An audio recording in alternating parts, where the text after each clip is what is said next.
సహస్రనామ స్తోత్రం ఆధారం చేసుకుంటూ మనం సుబ్రహ్మణ్య వైభవం చెప్పుకుంటున్నాం. చకారనామాల్లో ఉన్నాం నిన్న. చంద్రమౌళి తనూభవాయ నమః, చంద్రశేఖరుని శరీరం నుంచి కలిగినవాడు అని చెప్తూ తర్వాత చకార నామాల్లోకి వెళుతున్నాం. చకారాలతో నామాలు కూడా అంత ఎక్కువగా దొరకవు, కానీ దానిని సహస్రనామ స్తోత్రకర్త అద్భుతంగా ఇస్తున్నాడు. బ్రహ్మదేవుడు నారదునికి ఉపదేశించినటువంటి ఈ మంత్రాల్లో భాగంగా ఛాదితాంగాయ నమః, ఛాదితాంగాయ నమః. ఛాదిత అంటే కప్పబడిన అర్థం. తన అంగములను కప్పుకున్నాడంటే అర్థం కవచాదులతో, దివ్య వస్త్రములతో, అలంకారములతో తన అంగములను కప్పినటువంటి వాడు, అంటే అటువంటి అలంకార వస్త్రాలతో శోభిల్లుతున్నవాడు అని అర్థం ఇక్కడ. అలాగే ఛాదితాంగక మరొక అర్థం ఏంటంటే అంగముల చేత ఛాదితమైన వాడు అని అర్థం ఇక్కడ. అంటే లోపల బ్రహ్మతత్వము అంగముల చేత ఛాదితమై ఉన్నదయ్యా అన్నాడు ఇక్కడ. మన అంగం అంటే అవయవాలు, ఈ అవయవాలు ఉండడం వల్ల అసలు బ్రహ్మతత్వాన్ని మనం తెలుసుకోలేకపోతున్నాం, లేదా అవయవ తాదాత్మ్యము వల్ల అని. అంగం అంటే అవయవము, అంగం అంటే దేహము కూడా. దేహ తాదాత్మ్యము చేత బ్రహ్మతత్వము ఛాదితమై ఉన్నదయ్యా అన్నాడు. ఎంత బ్రహ్మము నీలో ఉన్నాడని మనకు పట్టదు, ఎందుకంటే దేహం అలవాటైనట్టుగా దైవం అలవాటు కాలేదు, ఇంకోటి కాదు. దేహం అలవాటు ఎప్పుడు మొదలైందంటే ఈ జన్మ నుంచే కదయ్యా. అనేక జన్మల నుంచి దేహమే నేను అనుకునే భావమే మనకు అలవాటైంది, కానీ శివోహం అనే భావన, అహం బ్రహ్మాస్మి భావన అలవడలేదు కనుకనే ఈ దేహాదులు తప్పట్లేదు. కనుకనే బ్రహ్మతత్వము దేహాదుల చేత ఛాదితమైంది కనుక అంగము చేత ఛాదితమైన వాడు అంటే శుద్ధమైన బ్రహ్మతత్వము. ఆయన దేహములు కప్పబడడం వల్ల తెలియబడట్లేదు. అలాగని దేహాలు కప్పు తీసేస్తే తెలిసిపోతుంది అనుకుంటున్నారా? అది తెలియదు, ఇది తెలుసుకో. దేహం కప్పు తీసేస్తే అంటే ఎలాగో మరణిస్తాం కదండి, దేహం ఉండదు, అప్పుడు బ్రహ్మం తెలిసిపోతుంది అన్నాడు. అజ్ఞానం ఎంత స్థాయిలో ఉందో దీన్ని బట్టి తెలుస్తుంది. కొంతమంది ప్రతివాడు పోయి అంటే ముక్తి పొందినట్లే కదా అంటాడు. పోతే ముక్తి కాదు. పోవడం అంటే స్థూల దేహం మాత్రమే పోవడం, ఇంకా సూక్ష్మకారణ దేహాలు ఉన్నంత కాలం జన్మ పరంపర తప్పదు. కనుక జీవుడు అనగా సూక్ష్మకారణ దేహములతో కూడినవాడు అని అర్థం ఇక్కడ. ఆ సూక్ష్మకారణ దేహాలకు అతీతమైన వాడే ఈశ్వరుడు లేదా పరమాత్మ అని చెప్పబడుతున్నాడు. కానీ ఎంతవరకు నేను దేహం అనుకుంటూ ఉంటావో ఆ దేహము యొక్క వాసనలన్నీ సూక్ష్మకారణ దేహాల్లోకి చేరిపోతాయి. కనుక ఆ వాసనలకు అనుగుణంగా మళ్ళీ దేహాలు వస్తూ ఉంటాయి. అక్కడ సూక్ష్మకారణ దేహాలు ఉన్నంత వరకు జన్మలు, లోక సంచారాలు తప్పవు. కనుక నీ స్వస్వరూపం నీకు తెలిసిపోతే మరి జన్మాదుల్లో అంటే స్థూల సూక్ష్మకారణ దేహములు కూడా నేను కానని ఎరుక కలగాలి. ఆ ఎరుక కలిగితే ముక్తి తప్ప ఇవి తీసిపారిస్తే మోక్షం అని చెప్పడానికి లేదు ఇక్కడ. కానీ ఆ ఎరుక కలిగితే ఇందులో ఉంటూనే నీ స్వస్వరూపాన్ని ఇవి కప్పడం లేదు, ఆ తాదాత్మ్యం లేదని అర్థం. కనుక ఛాదితాంగాయ నమః అనే మాట కూడా బ్రహ్మతత్వాన్ని ప్రతిపాదన చేస్తున్నది. ఛద్మహంత్రే నమః తర్వాత మాట. ఛద్మము అంటే వంచన, భ్రాంతి, మిష, ఇన్ని అర్థములు ఉన్నాయి ఛద్మము. ఏదయ్యా ఛద్మం అంటే ఇప్పుడు చెప్పిందే ఛద్మం, మరొకటి కాదు. నేను కాని దాన్ని నేను అనుకోవడం, నేనేమిటో తెలియకపోవడం, ఇది ఛద్మము కాదా చెప్పండి ఇక్కడ.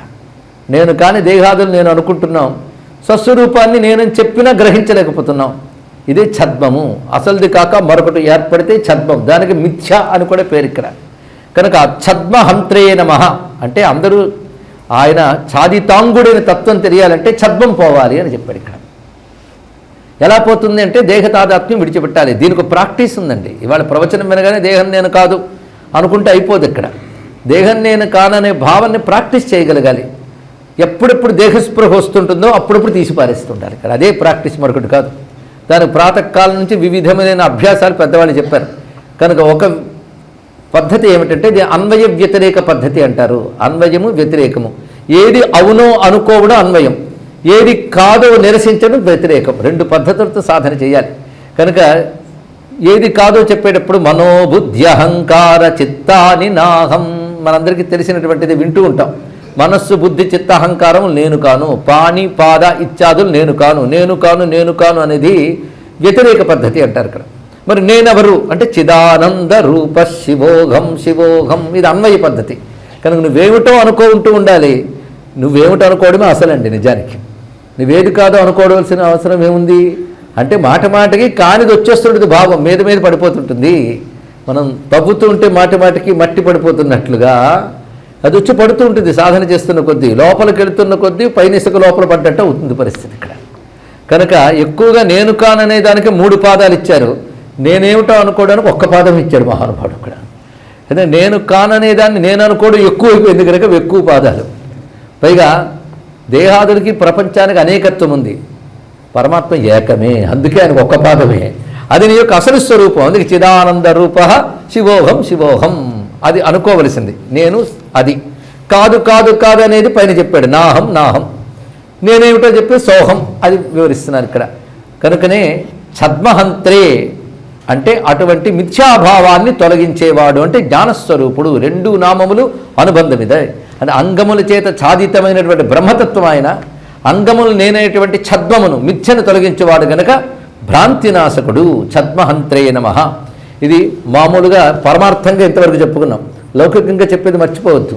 భౌతికంగా ఛాదితాంగాయనం అంటే గొప్ప గొప్ప వస్త్రాదులు అలంకరించుకున్నాడు. ఎవడు ఏ వంచన చేసినా కొడతాడు.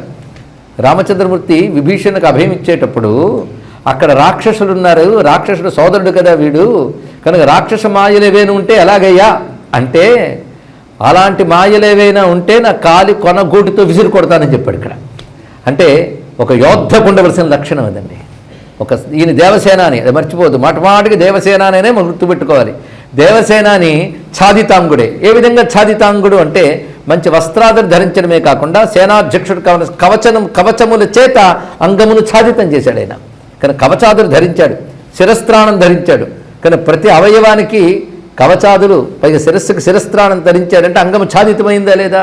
కానీ ఇక్కడ కనబడుతున్నవాడు మహాసేనాని. ఆ సేనాని ఏం చేస్తున్నాడంటే పరసైన్యం అంటే శత్రు సైన్యం ఎటువంటి వంచన చేసినా, ఎటువంటి వ్యూహాలు పన్నినా ఆ ఛద్మమును నాశనం చేసి వెళ్తాడు, వ్యూహఛేద కూడా వెళ్తాడు కనుక ఛద్మహంత్రే నమః. ఈ రెండూ కావాలి. ధర్మరక్షణకి చెప్పిన రెండో భావం, ముక్తికి చెప్పిన మొదటి భావం, రెండూ మనం గ్రహించాలి. అది ఈ నామాల కూర్పులో ఉన్న అందం అండి. ఒకవైపు తత్వచింతన, మరొక వైపు ధర్మస్వరూపం, రెండింటినీ భావన చేస్తూ ఛేదితాఖిల పాతకాయ నమః. ఇది తర్వాత మాట. కొనసాగింపు చూస్తే ఛద్మము, ఈ దేహాత్మ భ్రాంతి దేనివల్ల ఏర్పడిందయ్యా అంటే అజ్ఞానం చేత అన్నాడు ఇక్కడ. అజ్ఞానం చేత దేహాత్మ భ్రాంతి ఏర్పడితే దాని చేత పాతకాలు చేస్తున్నాం. పాతకం వల్ల ఇంకా బలపడిపోతుంది భ్రాంతి. పాపం చేస్తున్న కొద్దీ భ్రాంతి బలపడిపోతుంది. ఇక్కడ దేహ తాదాత్మ్యం పాపం వల్ల బలపడిపోతుంది.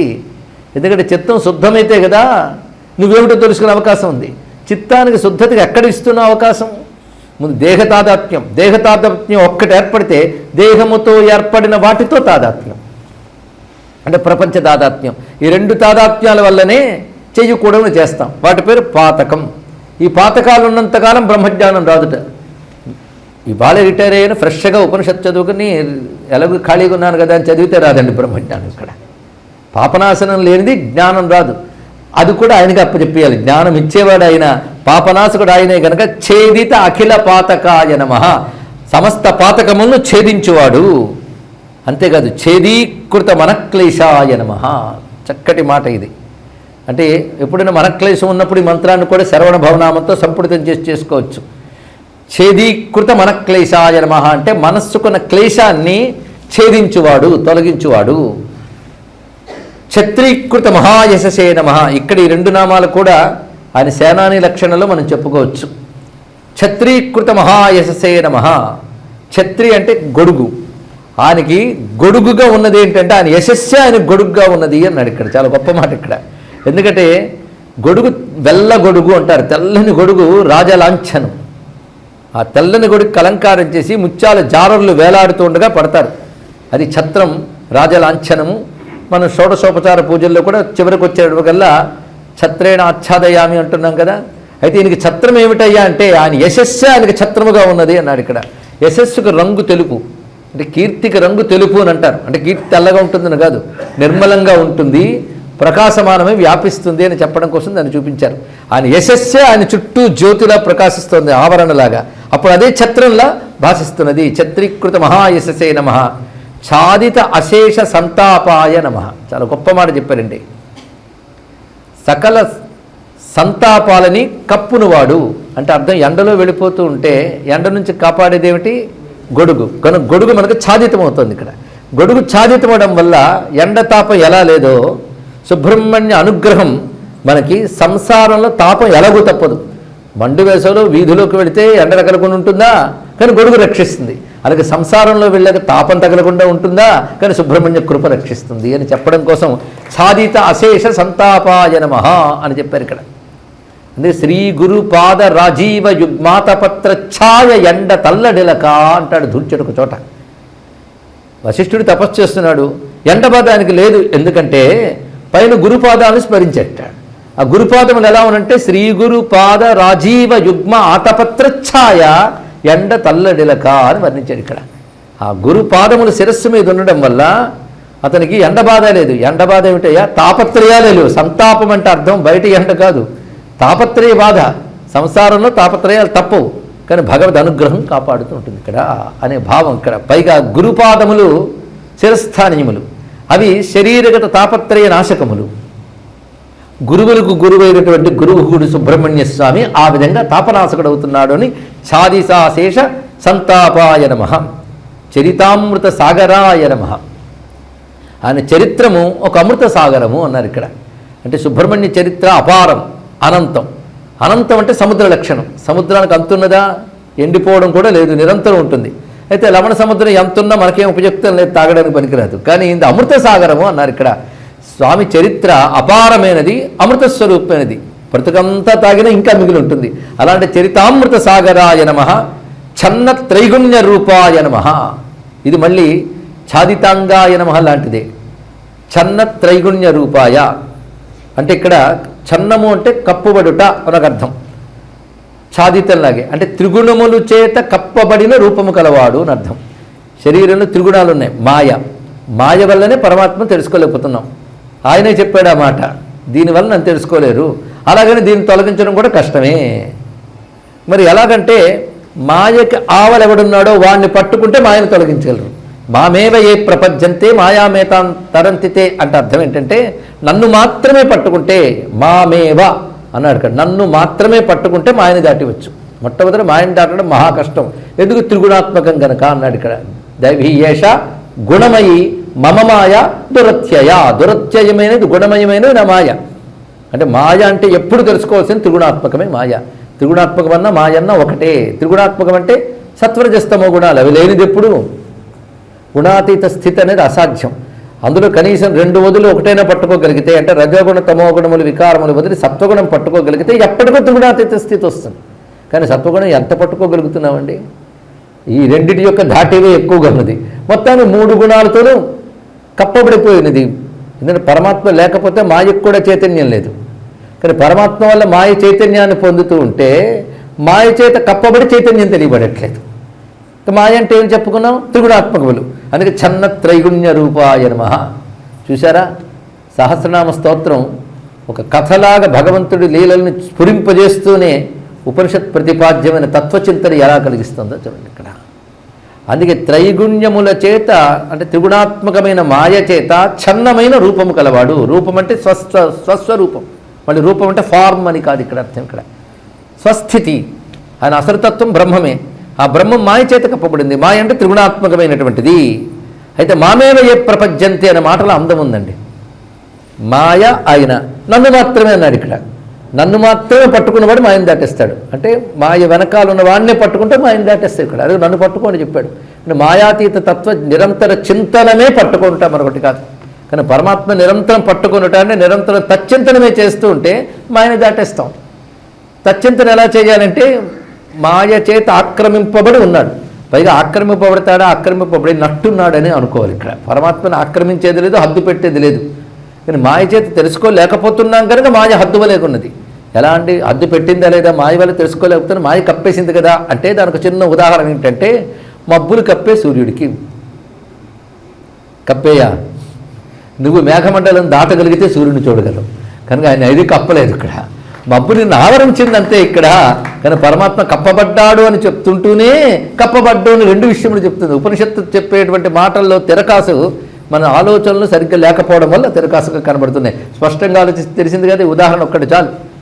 కనుక ఛన్న త్రైగుణ్య రూపాయ నమః, ఛాతేహాయ నమః. అసలు ఈ శబ్దములు చిత్రంగా ఉన్నాయండి. మామూలుగా వినబడే మాటలు కావు గనక అందంగా వ్యాఖ్యానించుకుంటున్నాం. ఛాతేహాయ నమః అంటే ఛాత ఈహాయ నమః. ఛాత అంటే ఖండింపబడిన, ఈహ అంటే కోరిక. ఛాతేహాయ నమః అంటే కోరికలు ఖండించినవాడు, కోరికలు లేనివాడు, భక్తులు కోరికలు లేకుండా చేసేవాడు. ఇది బాగుందండి ఇక్కడ.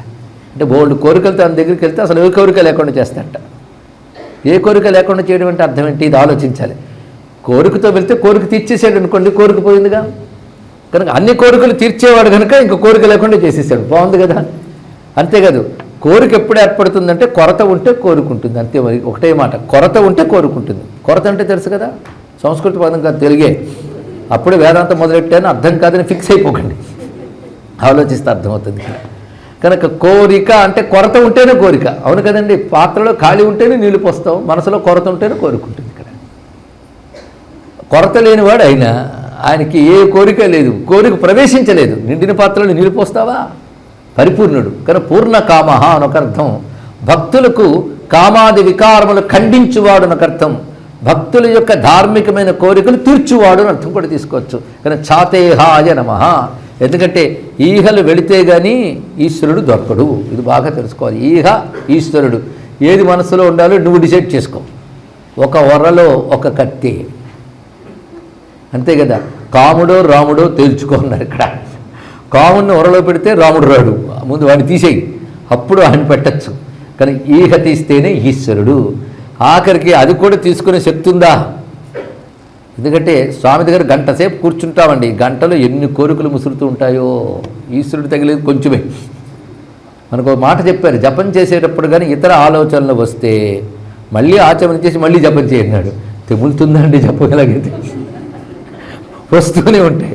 అందులో ఈగలు విపరీతంగా, ఈగకి దగ్గరగా ఉంది ఈగ శబ్దం కూడా బాగుంది ఇక్కడ.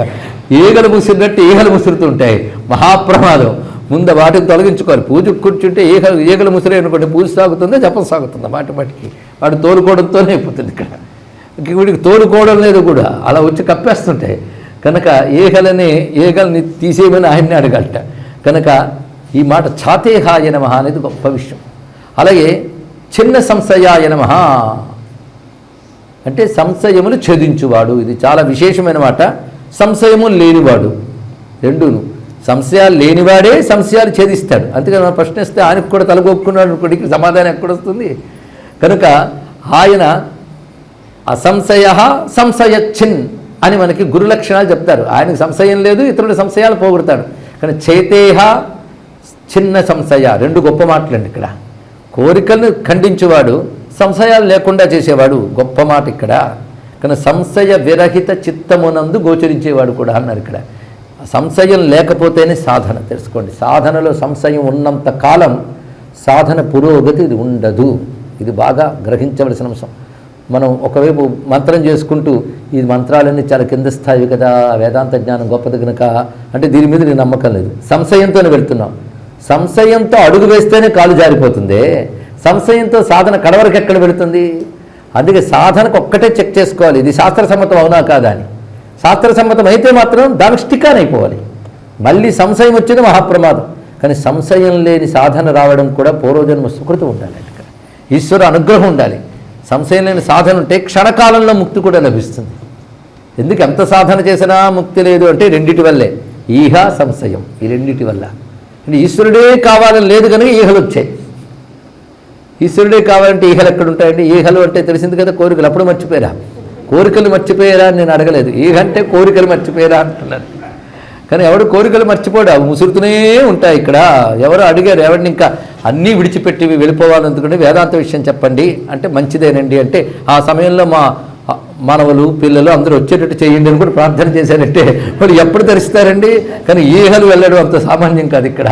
కానీ ఈహ సంశయం ఈ రెండూ మనకి భగవద్ అనుభూతి నుంచి దూరం చేస్తాయి. ఎన్ని కబుర్లు ఆడండి, ఈ రెండు తొలగించుకునే ప్రయత్నం చేయాలి. నీ ప్రయత్నం నువ్వు చేస్తే ఈశ్వరుడు సహకారం ఉంటుంది. నువ్వు అసలు ఏ ప్రయత్నము చేయకుండా ఆయన చూసుకుంటూ వెళ్ళి అంటే ఆయన ఏం చేస్తాడు? అందుకే మనం అనేక మార్లు చెప్పాం, చెయ్యి ఎత్తేవాడికే చెయ్యూత అని. చెయ్యూతనిస్తాడు, నువ్వు చెయ్యి ఎత్తకపోతే ఎలాగా? ఆయన ఇంకా చెయ్యి చేసిన వెనక్కి పెట్టేసుకుంటావు, చెయ్యి ఇంకా ప్రమాదం ఇక్కడ. కనుక మన వైపు ప్రయత్నం చేయాలండి. ఈగని నిగ్రహించుకునే పని చేయి, నిర్మూలించే పని లేకపోయినా. సంశయం వచ్చిన ప్రతిసారి దులుపుకో, సాధన మీద దృఢ విశ్వాసం కలిగి ఉండు. దాని పేరే శ్రద్ధ. అదంతా తేలిగ్గా దొరకదు కనుక దేవత అన్నారు దాన్ని. ఇక్కడ చిన్న విషయం కాదు. అందుకే చిన్న సంశయ అనే మాట చాలా గొప్ప మాట చెప్తూ సంశయ విరహిత చిత్తము కలవాడు అని ఒక అర్థం చెప్పారు ఇక్కడ. అంటే సంశయ విరహిత చిత్తం ఇవి భగవన్ లక్షణము. నువ్వు సాధనతో తన లక్షణాలు తెచ్చుకోవాలి. అది ఈహా విరహితము సంశయ విరహితము అయినటువంటి చిత్తం. దాని ద్వారా తెలియబడుతున్న తత్వం ఎవరు? ఆ తత్వం గురించి చెప్పడానికి వేదములు పుట్టాయి. వేదం పుట్టింది సర్వే వేదాహ యత్పదమామనంతి. సర్వవేదములు ఏ పరమపదాన్ని చెప్పడానికి వచ్చాయి. కానీ వేదములు అంటే వేదములన్నీ ఛందస్సులో చెప్తాయి. ఈ ఛందస్సులన్నీ ఆయన గురించే చెప్పడానికి వచ్చాయి. ఎక్కడి నుంచో రాలేదు, ఆయన నుంచో వచ్చాయి. అంటే ఒక దీపం నుంచి వచ్చిన వెలుగు దీపం చుట్టూ ఉన్నట్లుగా భగవాన్ నుంచి వచ్చిన వేదములనే వెలుగు వాని చుట్టూ ఉంది. ఇక్కడ వెలుగు ద్వారానే దీపాన్ని పోల్చుకోగలవు, వేదం ద్వారానే పరమాత్మ తెలుసుకోగలవు. కనుక వేదం అంతా ఎవరి స్వరూపం? ఆయన స్వరూపం. వేదములంటే ఛందస్సులేగా. అందుకే తర్వాత నామం ఛందోమయాయ నమః. ఛందస్వరూపుడు, ఛందములంతా ఆయన స్వరూపములే. ఛన్నగామినే నమః. ఇది చాలా గొప్ప మరొక రహస్యం అండి, గుహ లాంటిది. ఛన్నగామినే అంటే రహస్యముగా గమనము చేయువాడు అని అర్థం. ఇక్కడ రహస్య గమనం అంటే పరమాత్మది. కనబడుతున్నాడా? శరీరం అంతా శిరస్సు నుంచి పాదాల వరకు నడుస్తున్నాడు ఆయన. నడకంటే మామూలు నడక కాదండి, కాంతి గమనం. సామాన్యం కాంతి గమనం అంటే కాంతి అడుగులు వేసుకుంటూ పెడదు, వ్యాపించిపోతుంది. అది గమనం, కాంతి యొక్క గమనం. ఎలాగంటే తిరియగుర్ధ్వమధశాయి రశ్మయస్తస్య సంతత సంతాపయతి సందేహం ఆపాత తలమస్తక. హృదయంలో ఎక్కడో ఉన్నాడని చెప్పారు కానీ శరీరం అంతా ఆయన నడుస్తున్నాడు. చైతన్యం, చైతన్యం పనే నడక. చేతనత్వం ఇచ్చేదే చైతన్యం. అలా జగత్తంతా చేతనత్వం ఇస్తున్నవాడు. కనబడుతున్నాడా? ఆయన లేకపోతే ఏదీ నడవదు, కానీ ఆయన నడక మనకు కనబడదు. కనుక ఛన్నగామినే నమః అని మాట ఇది. మన లోపల శ్వాస కదులుతోంది, కదులుతుందా లేదా అడిగితే ఒకసారి చెక్ చేసుకుంటారా? రహస్యంగా కదులుతుందా లేదా అంటే ప్రాణరూపంలో మనలో కదిలేవాడును కూడా ఇది అర్థం చెప్పుకోవాలి. ఛన్నగామి ప్రాణ అన్నారు. ఇక్కడ లోపల ప్రాణరూపుడే కదులుతున్నాడు. ఈశాన ప్రాణద ప్రాణ. లోపల ప్రాణితి చేష్టాంకరోతి ప్రాణ. ప్రాణశబ్దానికి అర్థం చేష్ట కలిగి వచ్చింది. చేష్ట అంటే కదలిక.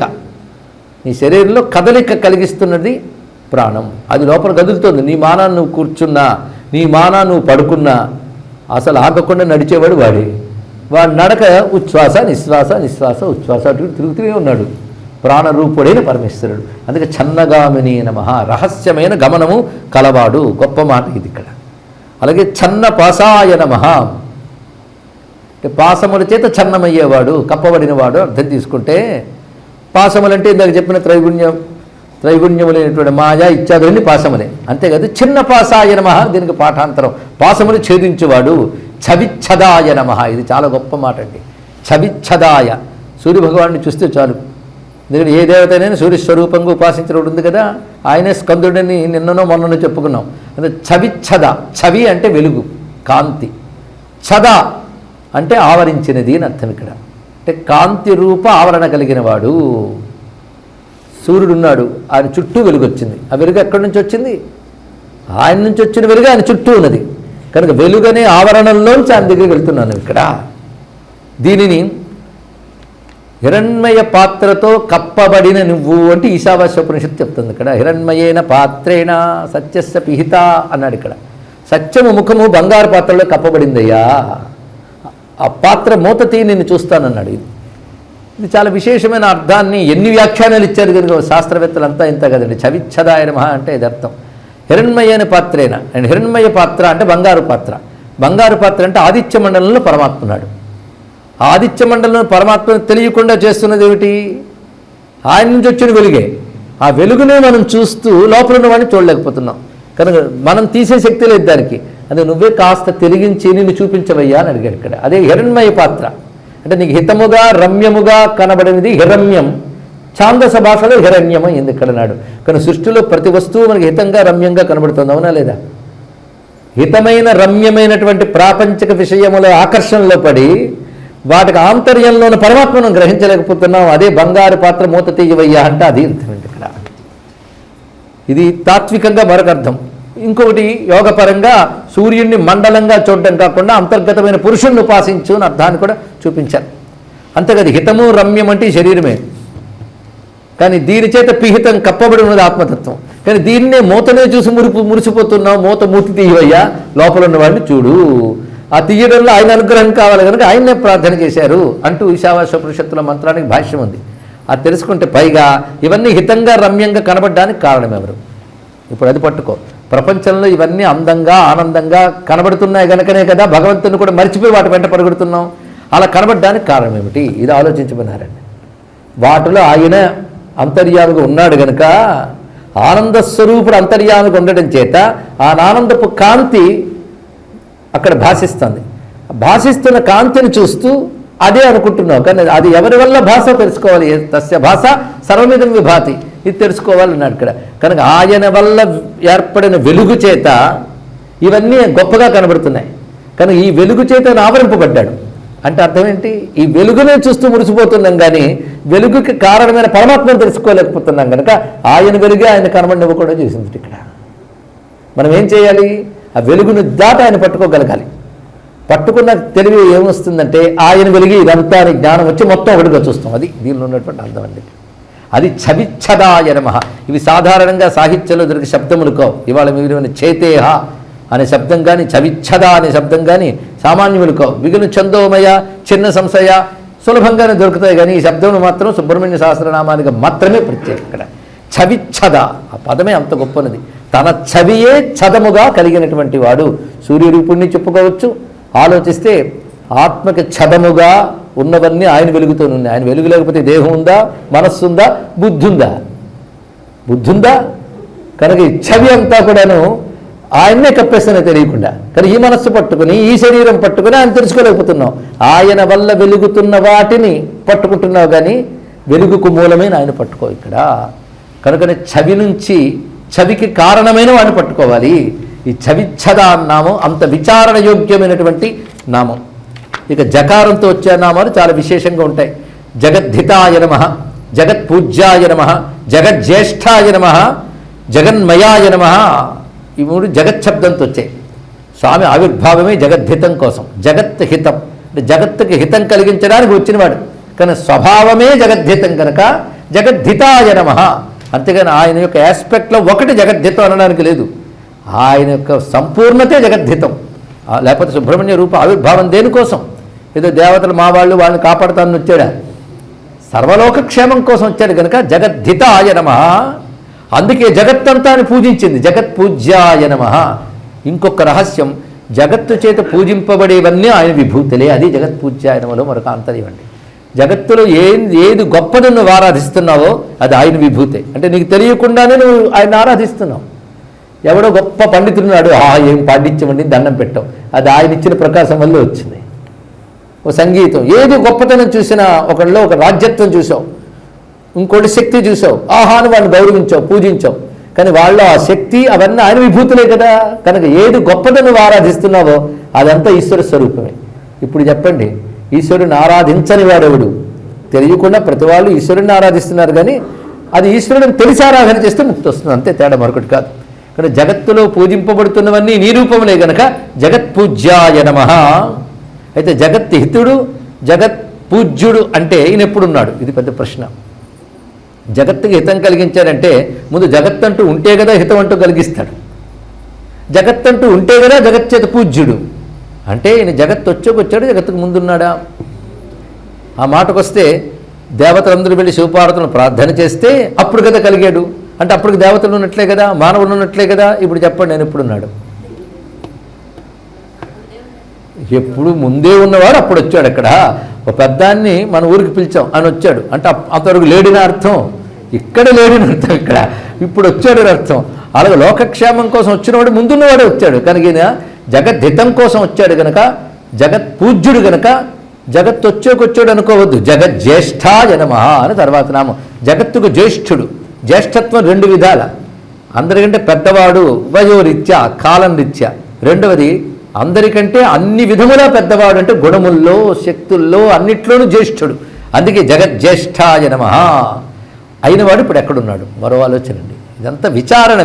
అందుకే నామం ఉచ్చారణ దశ నుంచి విచారణ దశకు వెళ్ళి స్మరణ దశగా మిగిలిపోవాలని మనం నామయోగంలో చెప్పుకున్న ఒక సూత్రం మళ్ళీ గుర్తు చేస్తున్నాను అంతే. అంటే మీరు మర్చిపోయారని నేను అనుకుంటే నాకే తృప్తి ఉండదు. కనుక నామం ఉచ్చారణ దశ నుంచి విచారణ దశలోకి వెళ్ళాలి. విచారణ దశ స్మరణగా మిగిలిపోవాలి. ఇక్కడ అలా ఎంత స్మరణగా మిగిలిపోయి అందరికీ కూడా అటువంటిప్పుడు నాకు చెప్పడం సులభం కదా. కనుక విచారణ ఎలా చేయాలో చెప్పుకోవడమే ప్రవచనం, మరొకటి కాదు. ఇక్కడ నామ ఉచ్చారణ, నామ విచారణ వాలి. ఒక్కొక్క దాని అందం చూడండి. జగద్ధితాయ, జగత్పూజ్యాయ, జగజ్యేష్ఠాయ వరకు వచ్చింది కదా. జగత్తుకి జ్యేష్ఠుడు, జగత్తుకి హితం కలిగించేవాడు ఎక్కడున్నాడు? జగన్మయాయ నమః. గొప్ప మాట. జగన్మయుడు ఆయన. అంటే కుండ ఎలాగ మట్టి మయమో, మాట జాగ్రత్తగా విన్నారా? కుండ ఎలాగ మృన్మయం పాత్రం అన్నాడు ఇక్కడ. కుండ మట్టిమయం, మట్టిమయం అనాలి కానీ మట్టి అనకూడదు.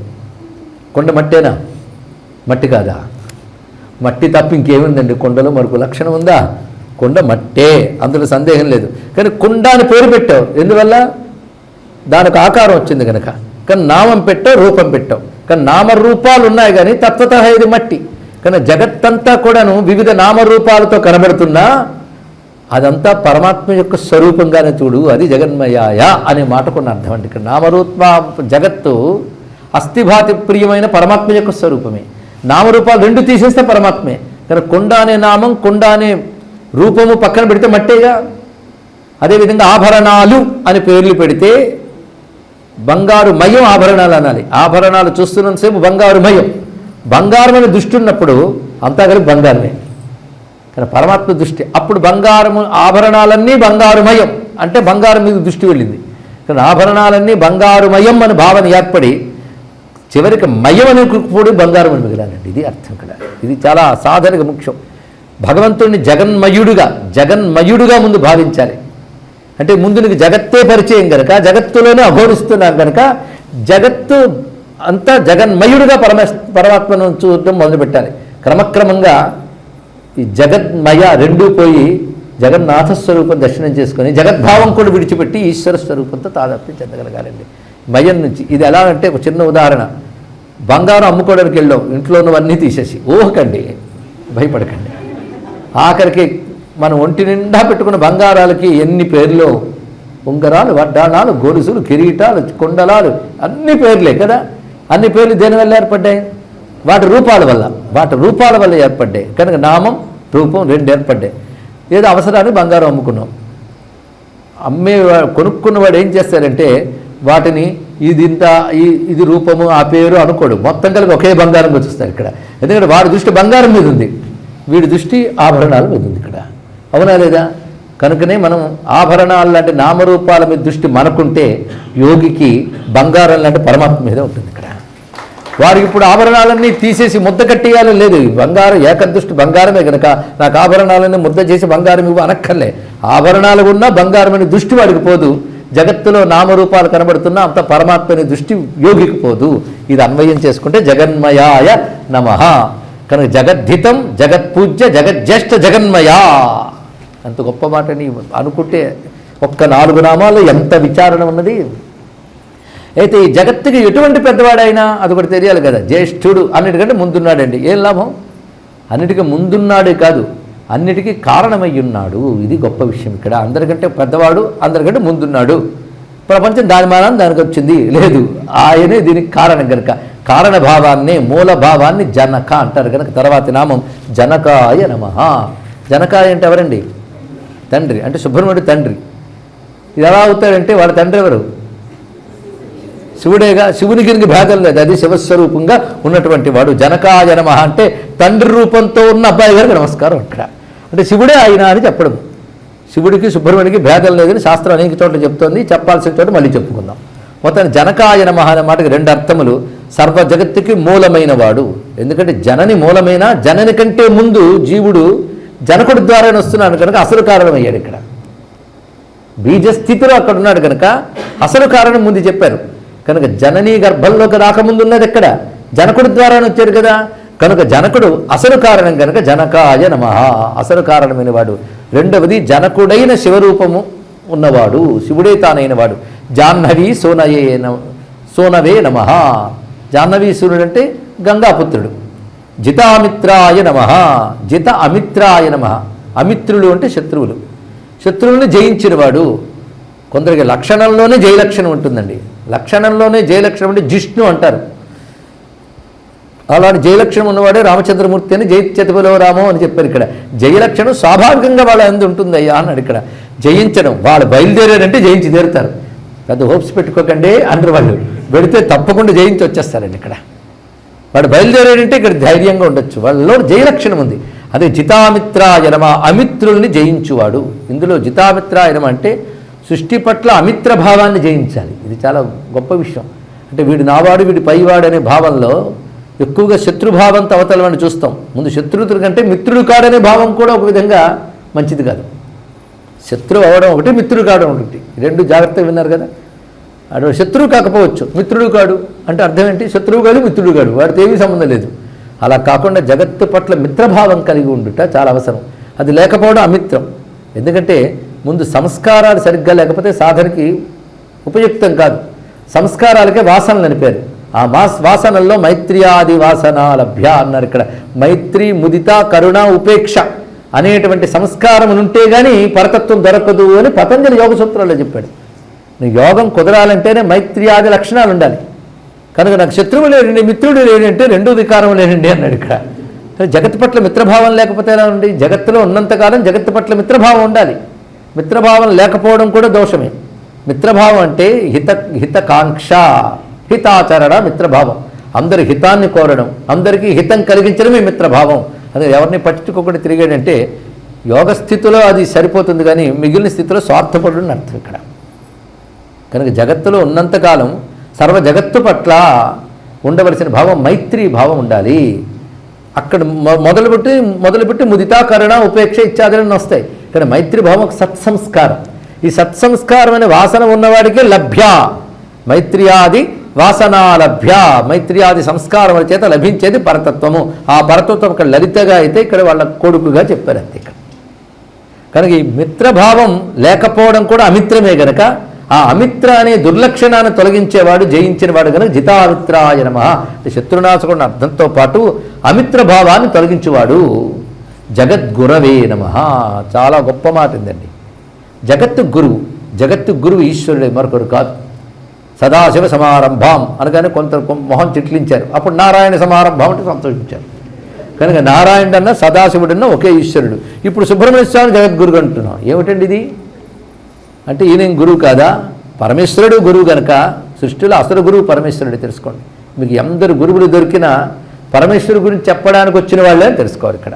కానీ పరమేశ్వరుడితో అనుబంధం ఏర్పరిచిన వాడే అసలు గురువు అయినప్పుడు అసలు గురువుతో ఎవడి సంబంధం ఏర్పరుస్తున్నాడో వాడే అసలైన గురువు తెలుసుకోండి ఇక్కడ. అసలు గురువు ఈశ్వరుడు. ఎందుకంటే ఎంత గురువు అనుగ్రహం ఉన్నా బుద్ధికి ప్రేరేపణ కలిగించాల్సిన వాడు వాడేగా. కానీ బుద్ధికి ప్రేరేపణ కలిగించే ధియోజన ప్రచోదయాత్ అయినటువంటి పరమేశ్వర తత్వమే అసలు గురువు గనక జగద్గురవే నమః అని నమస్కరిస్తాం. అందుకే మన గురు పరంపర ఎలా ప్రారంభమవుతుందో అందరికీ తెలుసు కదా. నారాయణ సమారంభం, సదాశివ సమారంభం అంటే మొదటి గురువు ఈశ్వరుడే అన్నాం. అది తెలుసుకోండి ఇక్కడ. తర్వాత మీ దాకా వచ్చిన గురువులందరూ కూడా అసలు గురువుకి దయ పుడితేనే మన గురువు దొరుకుతాడంటే తెలుసుకోండి. ఆ గురువు పని ఏంటంటే నువ్వు అసలు గురువు దగ్గర కూర్చోబెట్టడం. అందుకే అసలు గురువుకు ముందు నమస్కారం చేసుకోవాలి. జగద్గురవే నమః, ఇది ఒక అర్థం. రెండవది, ఇంతవరకు జగత్తు జగత్తు జగత్తు అని చెప్పారు కదా, జగద్రూపమైన గురువు రెండవ అర్థం ఇక్కడ. జగత్తే గురువు. జగత్తు గురువు అంటే ఒక అర్థము, జగత్తే గురువు అనేది మరొక అర్థం. ఆ మాటకు వస్తే మీకు శిష్య లక్షణం ఉంటే జగత్తే గురువు అవుతుంది. జగత్తులో ప్రతిదీ పాఠం నేర్పుతుంది. అయితే నీళ్ళు శిష్య లక్షణం ఉండాలి. అది జీవితాంతం ఉండాలండి. కొంతమంది 2 రోజులు శిష్యుడు కానీ 3 రోజులు గురువు అయిపోవాలనుకుంటాడు. అది ప్రమాదం. శిష్య లక్షణమే వాడు పండలేదు. అందుకే రమణ మహర్షి ఒక మాట అంటారు, ఉత్తమ గురువు ఎవరయ్యా అంటే తాను గురువు అనుకోనివాడే అన్నాడు ఇక్కడ. తాను గురువు అని ఎప్పుడు అనుకోడంతే. మీ దీపం కూడా బహుశా నేను వెలిగిస్తున్నాను అనుకోదు, వెలుగుతూ ఉంటుంది. దాని లక్షణం అది ఇక్కడ. కనుక తాను జ్ఞానిగా మిగిలిపోతాడు అంతే ఇక్కడ. ఆ జ్ఞాన కాంతి ప్రసరిస్తూ ఉంటుంది వాడి యోగ్యతలను అనుసరించి అందరిపై. కనుక మనకు ఆ లక్షణంగానే ఉంటే భగవంతుడు జ్ఞానం తానే ఇస్తాడని చెప్పాం కదా. ఎలా ఇస్తాడైనా? ఈశ్వరుడు నీకు జ్ఞానం ఇస్తాడు జగద్గురువు అనుకో. ఎక్కడి నుంచి ఇస్తానండి? ఠామ్ అని పెద్ద సౌండ్తో దిగిస్తాడు అనుకున్నారా? ఆయన రూపం ఏం చెప్పాను? జగత్తు ఆయన రూపం కనుక జగత్తు ద్వారానే నీకు జ్ఞానం ఇస్తాడు ఏదో రూపంతో. అలా జగత్తును గురువుగా ఎలా చూడాలో దత్తాత్రేయ స్వామి వారి కథలో అవధూత గీతలో మనకు చెప్తాడు ఆయన. 24 గురువులు ఉన్నారన్నాడు ఆయన. ఎవరయ్యా గురువులు అంటే భూమి, నీరు, అగ్ని, వాయువు, ఆకాశం చెప్పడే లేదు ఇక్కడ. భూమి, నీరు, అగ్ని, వాయువు, ఆకాశం గురువులు ఎవరికి? దత్తాత్రేయ స్వామి వారికి. అంతే కదా. మన వాడి మీద తిరుగుతున్న ఏది అంటే అర్థం ఏంటంటే ఇవి మనందరికీ భోగ్య వస్తువులు, ఆయనకది గురు వస్తువు, జ్ఞాన వస్తువుగా గోచరించింది ఇక్కడ. అంటే ఈశ్వరారాధన జగత్తుని ఈశ్వరుడుగా భావించేవాడికి జగద్రూపంగానే ఈశ్వరుడు అనుగ్రహిస్తాడు. పంచభూతాలు గురువులయ్యాయి. అలాగే జగత్తులు ఎన్ని గురువులయ్యాయి? 24 చెప్పాడు.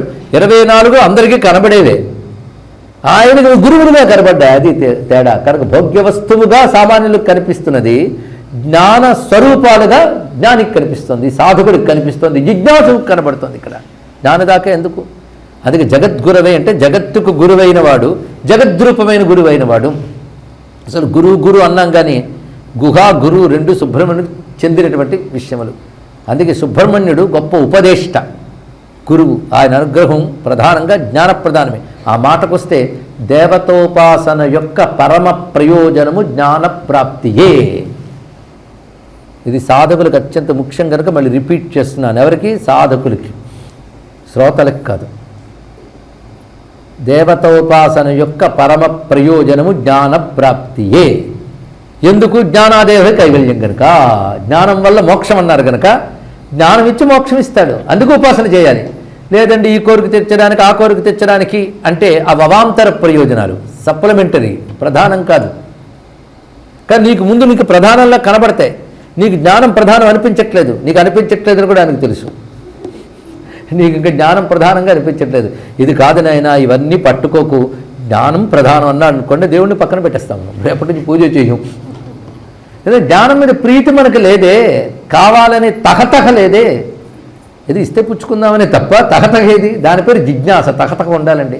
అది రాలేదు అన్నప్పుడు ఏంటోనండి, ఇవాళ పొద్దుటి నుంచి గట్టిగా ఉంది, భోజనానికి పిలిచారు కానీ ఆకలి పుట్టట్లేదు, వండిన వాడి బాధ ఎంత కదా. అప్పుడు వాళ్ళు మొట్టమొదటి ఇచ్చేది ఎపిటైజర్. అది ఇస్తే ఆకలి పుడుతుందిరా, తర్వాత పెడతాడు ఇక్కడ. అందుకే భగవానుడు కూడా ఎపిటైజర్ ఇస్తాడైనా, ఇచ్చిన తర్వాత నీకు జిజ్ఞాస పుట్టాలి. ఆ ఎపిటైజర్కి నువ్వు సాధన చెయ్యగా ఎప్పుడు ఆకలి పుట్టిస్తాడైనా. పైగా నీకు కావలసినవి ఇచ్చేస్తూ ఉంటాడు, అభీష్ట సిద్ధి కలిగిస్తాడు. ఊరుకోడు. నీకు కోరి నువ్వు ఇచ్చానుగా పో అనడు. కోరి నువ్వు ఇస్తూనే ఎప్పటికోసారి కొట్టి ఎంతకాలం విడతా రా అంటాడు. జిజ్ఞాస కలిగిస్తాడు, వైరాగ్యం కలిగిస్తాడు, జ్ఞానం ఇస్తాడు. కనుకనే దేవతోపాసన యొక్క పరమ ప్రయోజనం జ్ఞానమిచ్చుడియే అంటే గురుస్వరూపము. కనుక దేవతను గురువుగా ఉపాసించడమే సర్వోత్కృష్టం, ఇందులో సందేహం లేదు. ఏ స్వరూపమైన కృష్ణం వందే జగద్గురు. ఆ మాటకు వస్తే రాముడు ఎంత కోరుకున్నారా? ధర్మానికి గురువే, మోక్షానికి గురువే, రెండింటికి గురువే ఆయన. ఇక్కడ ఇలా ఉండాలరా అని చేసి చూపించాడు ఆయన ఇక్కడ, అవసరం లేకపోయినా. మరి అంతే. కనుక భగవంతుడు అంటేనే ప్రధానం జ్ఞానం అండి. చిదానంద అంటారంటే అర్థం అదే కదా. జ్ఞానం ఆనందమే భగవంతుడు, మరొకటి కాదు. జ్ఞానం ఆనందం అది అసలు వస్తువు. అది నీకు అందించడం కోసం నాన్న వేషాలు వేసుకొస్తాడు ఇక్కడ. నువ్వు వేషాలు చూసి మురిసిపోతున్నావు, ఆయన అసలు స్వరూపం తెలుసుకోలేకపోతున్నావు. రాముడు, కృష్ణుడు, లలితమ్మ, లక్ష్మీదేవి, దుర్గా, సరస్వతి, సుబ్రహ్మణ్యుడు, అబ్బా ఇవన్నీ వేషాలు. అసలు రంగు మాత్రం జ్ఞానానందములు తెలుసుకోండి. అది నీకు కలిగించే వరకు ఊరుకోడాను ఇక్కడ. నీ ఉపాసన బలమవుతున్న కొద్దీ జ్ఞానం ఇస్తాడు. అందుకు ఉపాసనలో ఎదుగుతున్నామా లేదా అనే దానికి ప్రోగ్రెస్ రిపోర్ట్ ఏమిటంటే ఎవరికి వాడు చెక్ చేసుకోవాలి. వైరాగ్యం పెరుగుతుందా లేదా, వివేకం పెరుగుతుందా లేదా. వివేకం అంటే ఆత్మానాత్మ వివేకం. అంతర్ముఖత్వం పెరుగుతుందా లేదా, బహిర్ముఖ ప్రీతి తగ్గుతుందా లేదా. ఇవి ప్రోగ్రెస్ రిపోర్ట్. ఇది స్టడీ చేసుకోండి. సాధకుడు వీటిలో ఉండాలి. ఇప్పుడు ఇదివరకటి కంటే ఇప్పటిది ఎంత పెరిగింది. అవునండి, ఉపాసన మొదలు పెట్టేటప్పుడు నా పిల్లలు కూడా లేరండి, చేసిన తర్వాత పిల్లలు పుట్టారండి, మనవలు పుట్టారండి, మునిమనవలు పుట్టారండి. ఆ మునిమనవుడు పెళ్ళైపోతే చాలండి. ఇక్కడ ఇంకేమిటండి, ఉపాసన ఫలించింది ఏమీ లేదు, ఎక్కడో లోపం ఉందన్నమాట. ఇక్కడ ఎంతకాలం అంతేది. ఆ డిటాచ్మెంట్ రాగలగాలండి, సహజంగా రావాలి. అయితే గురుగారు చెప్పినప్పుడు ఆయన మీద కోపంగా విని వైరాగ్యం తెచ్చుకోమంటాడని వారి మీద కోపం తెచ్చుకుంటారుగా. వైరాగ్యం కలగాలి, సహజ సిద్ధమైన వైరాగ్యం కలగాలి, సహజంగా కలిగినట్టు కలగాలి. ఇక్కడ అవి కలిగిస్తాడు గురువు. అందుకే సుబ్రహ్మణ్యుని గురువుగా పూజించాలి. అందుకే ప్రతి నామాల్లో మధ్యలో గురువు అని రావడానికి కారణం ఏంటంటే ఆయన అసలు పని అది చేస్తాడు, ఆ భావంతో ఆశ్రయించు అని చూపిస్తున్నాడు. అందుకే జగద్గురవే నమః అన్నారు ఇక్కడ. అందుకే శ్రీ గురుగుహ తారయాసుమాం శరవణ భవ శ్రీ గురుగుహ తారయాసుమాం అని కీర్తించారు ఇక్కడ. అంతేకాదు కామాదిరహిత హృదయ విభావిత, కామాదులు లేని వారి హృదయంలో చక్కగా భావించబడువాడా అని సంబోధించారు ముత్తుస్వామి దీక్షితులు వారు సుబ్రహ్మణ్య స్వామిని. కామాది వాసనలు లేని వారి మనస్సులో భగవంతుడు బాగా భావించబడతట. ఎంత గొప్ప భావం అండి. మనం ఏదో పాడేస్తున్నాం, ఏదో ఏ రాగం అండి అనే చూస్తున్నామే తప్ప ఏ వాక్యంలో చెప్పాడు మహానుభావుడు ఆలోచించట్లేదు. కామాది అంటే కామక్రోధాదులు ఇవి మనస్సులో ఉన్నంత కాలం భగవంతుడిని బాగా భావించరు. విభావన కాదు ఇక్కడ. విశేషంగా భావించగలగాలంటే కామాదిరహిత హృదయం ఉండాలి. అప్పుడు భగవంతుడి యొక్క ప్రకాశం బాగా ఉంటుందండి అన్నాడు. ఇక్కడ కామాదిరహిత హృదయ విభావిత అని కీర్తించాడు ఇక్కడ. వామదేవ పార్వతీ సుకుమార వారిజాస్త్ర సమ్మోహనాకార అని శ్రీ గురుగుహ తారయాసుమాం స్వామినాథ పరిపాలయాసుమాం స్వప్రకాశ వల్లీశ గురుగుహ శ్రీ గురుగుహ తారయాసుమాం అంటూ కీర్తించారు. 2 కీర్తనల్లోనూ ముత్తుస్వామి దీక్షితుల వారు. ఆయనకి సుబ్రహ్మణ్యుడు గురువుగా అనుగ్రహించాడండి. ఎలాగూ అంటే ఆయన ఉపాసన పండడం వల్ల గురువు దొరికాడు ఆయనకి. గురువు వల్ల ఉపాసన పండింది. ఏంటంటే ఏదో ఏమారపాటం వింటూ ఉంటే మళ్ళీ కన్ఫ్యూజ్ చేస్తారు. ఆ మహానుభావుడు అసలు పేరు ముత్తుస్వామి, తర్వాత దీక్షితులని తర్వాత పిలువబడ్డారు. ముత్తుస్వామి అంటే చిదంబర క్షేత్రం దగ్గర వైదీశ్వరన్ కోయిల్ ఉంది. అక్కడున్న సుబ్రహ్మణ్య స్వామి పేరు ముత్తుస్వామి. వాళ్ళ అమ్మా నాన్న అక్కడికి వెళ్ళి సత్సంతానార్థులు కొంతకాలం అక్కడ సాధన చేస్తే ఆయన ఒక ముత్యాల మాల ఇచ్చినట్లుగా ఆమె కలొచ్చింది. ఆయన తేజస్సు సంతానంగా వస్తుందనే స్ఫురణ తండ్రికి వచ్చింది. తర్వాత కలిగాడు కనుక ఆయనకి ముత్తుస్వామి అని పేరు పెట్టారు. ఆయనకి వేదాది విద్యలన్నీ నేర్చుకున్నారు బాల్యంలో పద్ధతిగా. దాని తర్వాత చిదంబరనాథ యోగి అనే ఒక యోగి శ్రీ విద్యలో సిద్ధపురుషుడు ఆయన వచ్చి వీళ్ళకి ఇంటికి గురువు. ఆయన వాళ్ళ నాన్నగారు వాళ్ళందరూ అక్కడే దీక్ష తీసుకునేవారు. ఒకసారి ఆయన వచ్చినప్పుడు మీ అబ్బాయిని నాతో తీసుకువెళ్తానన్నాడు. అప్పుడే ఆయనకి ఇంకా యవ్వనంలోకి ప్రవేశించిన దశ, వివాహమైంది. నేను నాతో తీసుకెళ్తాను అనగానే పంపించారు. ఆయన తల్లిదండ్రుల అనుమతితో గురువుగారు వెంట వెళ్ళారు. కొంతకాలం కొన్ని సంవత్సరాల పాటు కాశీ మహాక్షేత్రంలో గురువు వద్ద ఉంటూ సాధన చేస్తూ ఉన్నారు ఆయన. ఇప్పటికీ వారు గురువుగారు చేసిన శ్రీచక్రము, గురువు అనుమతితో ఆయన పూజించిన శ్రీచక్రము కాశీక్షేత్రంలో కేదార్ ఘాట్ వద్ద ఉన్నదండి, చూడొచ్చు. అక్కడ చిదంబరనాథ యోగితో పాటు ఆయన శిష్యరికం చేస్తూ శ్రీ విద్యలో పూర్ణుడై సంగీత విద్య కూడా గొప్పగా సాధన చేశాడు ఆయన. ఒకరోజు అడిగారు, ఇన్నాళ్ళు సాధన చేశాను కానీ సిద్ధించిందే లేదో నాకు ఎలా తెలుస్తుంది అని అడిగితే, రేపు పొద్దున్న నువ్వు గంగా స్నానానికి వెళ్తావు కదా, అక్కడ అడుగు అమ్మవారు ఏం సమాధానం చెప్తారో చూడు అన్నారు. ఆయన పొద్దున వెళ్ళి గంగలో స్నానం, సరిగ్గా కేదార్ ఘట్టం దగ్గర జరిగింది సంఘటన. గంగలో స్నానం చేస్తూ పైకి లేస్తూ ఉంటే ఇది తగిలింది చేతికి. తీస్తే ఒక వీణ దొరికిందండి ఆయనకి. దాని మీద దేవనాగరి లిపిలో రామనామం రాసి ఉన్నది ఇక్కడ. పైగా దేవదత్తం అని తెలియడం కోసం సాధారణంగా వీణల యొక్క యాళీముఖం అంటే చివరికి ఇలా కాక మకర ముఖంలో ఉంటుంది, అది క్రిందికి ఉంటుంది. కానీ ఈ వీణకి మాత్రం పైన ఉన్నదండి. వీణ ఆకృతే చాలా చిత్రం. అది దొరికింది. వెంటనే ఆనందంతో దాని పైకి తీసుకొచ్చాడు. ఈ లోపల గురువుగారు మెట్లు దిగుతూ సమాధానం దొరికిందా అని అడిగారు. అక్కడ ఉండి వస్తున్నానని చెప్పి గురువుగారు గంగలోకి వెళ్ళి నేను నిష్క్రమిస్తున్నానని సైగ చేసి ఆయన అందులో లీనమైపోయారు. యోగులు సిద్ధపురుషులు యతీశ్వరులు అలా వెళ్ళిపోతారు. ఆ వెళ్ళినటువంటి ఆయన శరీరాన్ని తర్వాత తీసుకొచ్చి సమాధి చేశారు. ఆ తర్వాత విషయం తర్వాత గురువు ఆజ్ఞతో ఇంకా నువ్వు వెళ్ళవచ్చును కూడా చెప్పి గురువు నిష్క్రమించారు. ఇంకా అక్కడి నుంచి తిరిగి తన ఇంటి వైపు బయలుదేరారు ఆయన వస్తూ కాశీక్షేత్రం నుంచి.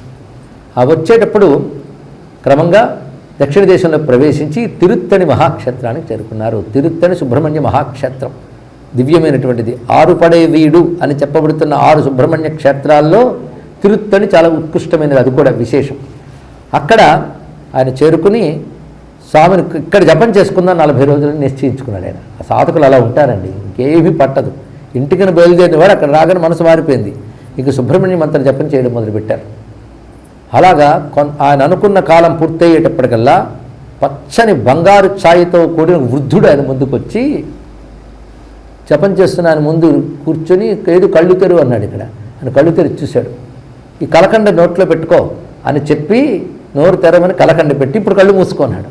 ఆయన కళ్ళు మూసుకుని కలకండ చప్పరిస్తుంటే ఇప్పుడు తెరువు అన్నాడు. అన్నమాట తెరిచి చూసేటప్పటికల్లా వల్లీదేవి సేనా సమేతమైన సుబ్రహ్మణ్య దర్శనమైంది. అప్పుడు శ్రీనాథాత్ గురుగుహో జయతి అని మొదలుపెట్టి అక్కడి నుంచి గురుగుహ నామాంకితంగా రచిస్తున్నారు. ఆయన గురు ఆయనే. అంతేకాదు శ్రీ విద్యలో గురుస్థానం సుబ్రహ్మణ్య స్వామి వారిది. 12 శ్రీ విద్య ఉపాసనా సంప్రదాయ ప్రవర్తకుల్లో స్కందుడుకుడు, అంటే స్కందోపాసిత విద్య అని కూడా చెప్పబడుతున్నది ఇక్కడ. అలాంటి అనుభవానికి లభించాక ఆయన వల్ల దత్తమైన వాంగ్మయమే తన తర్వాత అంతా సంకీర్తనలు చూపించారు. ఆయన వల్ల దత్తమైన స్వరజ్ఞాన అక్షరజ్ఞానములే దివ్యమైన కృతులుగా విస్తరిలే. అందుకే ప్రతి కృతి గురుగుహాంకితం. ఆ గురుహ శబ్దాన్ని ఎన్ని రకాలుగా చూపిస్తారు. అందుకే మహావాక్యోపదేశ అని ఒక చోట చెప్తారు ఇక్కడ. అంటే మహావాక్యాన్ని ఉపదేశించే గురువు అని చెప్పాడు. నిజానికి సుబ్రహ్మణ్యుడు సన్యాసాశ్రమ నియమాలు చెప్పినటువంటి గురువు అండి. ఆశ్చర్యాన్ని సన్యాస, బ్రహ్మచార, గృహస్థ అన్నిటికీ అతీతుడైన. అందుకే వామదేవ మహర్షికి యతి నియమాలు కొన్ని అధ్యాయాలు చెప్పాడైన. యతి నియమాల్లో ప్రధానంగా సన్యాసికి 4 మహావాక్యాలు ఉపదేశిస్తారు.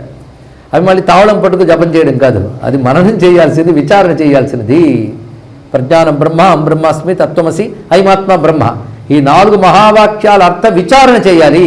అంతేగాని పాదుకలు వచ్చే మంత్రం వచ్చిందనేసి అనేయడం కాదు, విచారణ చేయాలి. స్వరూప నిరూపణ హేతవే, స్వచ్ఛ ప్రకాశ విమర్శ హేతవే, స్వాత్మారామ పంజర విలేతేసే. చేసే ముందు ఒకసారి నెత్తి మీద పెట్టుకుని అనుకోవడమా? అసలు స్వరూప నిరూపణ హేతవే అంటే ఏమిటి? స్వచ్ఛ ప్రకాశ విమర్శ హేతవే అంటే ఏమిటి? ఆలోచించద్దు, విచారణ చేయాలి. కనుకనే యాంత్రికంగా అనడం కాదు, అర్థ విచారణ లేనిది సాధన ఫలితం లేదు. వీటితోనే అంతకాలం తృప్తిపడిపోవడం, అర్థ విచారణ చేయొద్దు. కనుక స్వామివారు, సుబ్రహ్మణ్య స్వామి వారు వామదేవ మహర్షికి సంపూర్ణంగా బోధించారు. 4 మహావాక్యాల అర్థాన్ని ఎంత అందంగా చెప్తాడో స్కందగీతలో. ఇవి మేరు పర్వతం దగ్గర తపస్సు చేసినటువంటి వామదేవ మహర్షికి బోధించినట్లుగా అద్భుతం. అంటే అక్కడ స్థానం ఏమిటైంది? పరమార్థం బ్రూహిమే స్కంద, అది అడుగుతాడు. నా ఓంకారార్థాన్ని బోధించు. ఓంకారార్థం ఏముందండి? పుస్తకం దొరుకుతుంది, చదివిస్తే అయిపోయింది. అర్థం అనుభవానికి వచ్చేటట్టు చెప్పాలి. ఓంకారం అంటే సామాన్యమా? ఓం అని అరవడమేనా? అకార ఉకార మకార వివేచనం ఏంటి? తురియతత్వం ఏమిటి? అకార ఉకార మకారాలకి మనలో స్థూల సూక్ష్మ కారణ శరీరాలకు సంబంధం ఏమిటి? తురియానికి ఆత్మతో సంబంధం ఏమిటి? ఈ విచారణంతో చూపిస్తూ ఓంకారమే విశ్వం. అందుకు ఓం ఇతి ఇదగుం సర్వం, ఓమితి బ్రహ్మ, ఓమే బ్రహ్మ, ఓం ఇతి ఇదగం సర్వం. ఈ సర్వము ఓం. ఎలా అయింది? విశ్వమంతా ఓంకారమేట. ఎలాగూ? సృష్టి స్థితి లయలే మనకు తెలుసు. సృష్టి స్థితి లయలు ఎవరి వల్ల జరుగుతున్నాయో వాడు 4వ వాడు. ఈ 4 ఓంకారాలు ఉన్నాయి. అకార ఉకార మకారములు సృష్టి స్థితి లయలై వీటన్నిటిని వ్యాపిస్తూ వీటికి అతీతంగా ఉన్నదేదో ఉమ్మని తురియంలో చెప్పబడుతుంది. అల్ల తురియం. నువ్వు అనలేనిది బ్రహ్మము, నువ్వు కనలేనిది బ్రహ్మము, నీ మాటకు అందనిది బ్రహ్మము. కానీ తురియ అనలేవు. అకార ఉకార మకారాలు మాత్రం అనగలవు. ఆ ఉందని కలిపింది. అది వెళ్ళింది ఎక్కడికో నీకు తెలియదు. ఎక్కడికి వెళ్ళింది? ఓం అన్నది ఎక్కడికి వెళ్ళిపోయింది? ఎక్కడి నుంచి వచ్చిందో అక్కడికి వెళ్ళింది. యో వేదాదౌ స్వర ప్రోక్తో వేదాంతే చ ప్రతిష్ఠిత తస్య ప్రకృతి లీనస్య యప్పరస్స మహేశ్వర. అది మహేశ్వర తత్వం. కానీ ఎందు నుంచి ఓం అన్నావో అన్నప్పుడు వినబడుతుంది, చివరికి ఎక్కడికి వెళ్ళిందో అదే బ్రహ్మము, శుద్ధ బ్రహ్మం అది. మరి అటువంటిప్పుడు దాన్ని పట్టుకోవచ్చు కదా. మరి ఆ ఊమా ఎందుకు అంటే సృష్టి స్థితిలయులుగా జగత్తులో ఉంది, అతీతంగా ఉంది, కలిపి పట్టుకోన్నాడు ఇక్కడ. స్థూల సూక్ష్మ కారణ శరీరములు అకార ఉకార మకరములైతే వాటి వల్ల నువ్వు అనుభవిస్తున్నటువంటి జాగ్రత్త స్వప్న సుషుప్తులు అకార ఉకార మకారములైతే మూడింటిలో ఉంటూ మూడింటికి అతీతంగా ఉన్న తురియం కనుక అన్ని కలిపి పట్టుకోవాలి. ఇక్కడ తీసేయగలవా? కానీ వీటిల్లో ఆయన్ని చూస్తూ వీటిని విడిచి ఆయన్ని చూడు. నేను తెలుగులోనే చెప్పాను కదా. వీటిల్లో ఆయన్ని చూడు అంటే నువ్వు మెలకువగా ఉన్నా ఆయన ఉంటేనే మెలకువగున్నావు. ఇలా వింటూ ఉంటే నిద్ర వస్తుందంటే అప్పుడు కూడా ఆయన ఉన్నాడు. ఎందుకంటే మళ్ళీ లేస్తావు కదా ఎంతున్నారు తర్వాత, లేచి మంచి నిద్ర పట్టిందండి అంటాడు. అంటే నిద్ర పట్టింది అన్నావు కదా, వచ్చి ఆ లోపల ఆయన ఉండడం వల్లే కదా లేవగలిగావు. కనుక ప్రతి అవస్థలో ఉన్నాడు. కానీ ప్రతి అవస్థల్లో ఆయన చూస్తూ అవస్థలు విడిచి ఆయన చూడు. ఇక్కడ ప్రతి అవస్థల్లో చూడడం అకార ఉకార మకారములు, అవస్థలు విడిచిపెట్టి చూడడం తురియం. 3 + 1 1 4. ఈ 4గా ఆయన పట్టుకో. ఈ ప్రణవతత్వం అంత తేలిక కాదు, బ్రహ్మదేవుడికి కూడా తరం కాదు తెలుసా. అందుకే విచారణ చేస్తూ ప్రణవతత్వాన్ని గ్రహించగలిగితే అది ముక్తి హేతు అవుతున్నది. కనుక త్రిగుణాత్మకమై త్రియవస్థలతో కనబడుతున్నటువంటి జగత్తంతా ఈశ్వరమయం అని తెలుసుకుంటూనే జగత్తుకు అతీతుడు ఈశ్వరుడు అని తెలుసుకుని అతీత స్థితికి వెళ్ళగలగాలి. ఇదంతా చెప్పేది ఒకటే అక్షరం ఓం. ఇంకే వాక్యాలు అక్కర్లేదు, ఏమీ అక్కర్లేదు. ఆ ఊమ తురియం విచారణ. ఓం మించింది ఏమున్నది? అది ప్రణవార్థం అంత తేలిక కాదు. అందుకే అంత తపస్సు చేస్తే వామదేవుడికి తెలిసింది. మనం ఇవాళ 6:30 to 8 అని మఠం వేసుకుంటే అలాగే తెలిసిపోతుందని. ఇక్కడ సాధన వల్ల తెలిసేది వేరు, వింటే తెలిసేది వేరు. మొత్తానికి అతనికి అనుభూతిలోకి వచ్చింది. ఇలా ఎందరికి గురువయ్యాడో. కనుక నువ్వు నా గురువువి అని తెలుసుకున్నాడు ముత్తుస్వామి దీక్షితులు కథలో. అయితే గురువు అయిన వాడు ఈశాన సర్వ విద్యానం అన్నట్లుగా పరాపర విద్యలు రెండూ చెప్తాడు. కానీ అపరా విద్యలు కొంతమేరకే, చివరికి కావాల్సిన పరా విద్యే. రెండిటికి ఆయన గురువు. కనుకనే జగద్గురవే అంటే అపరాపరా ఉభయ విద్యల్ని ఇచ్చేవాడు అని మనం భావన చేస్తూ ఒకప్పుడు బ్రహ్మదేవుడు కైలాసానికి వెళ్ళాడు. స్వామివారిని చూద్దాం, శివపార్వతుల్ని కలిద్దామని వెళ్ళాడు.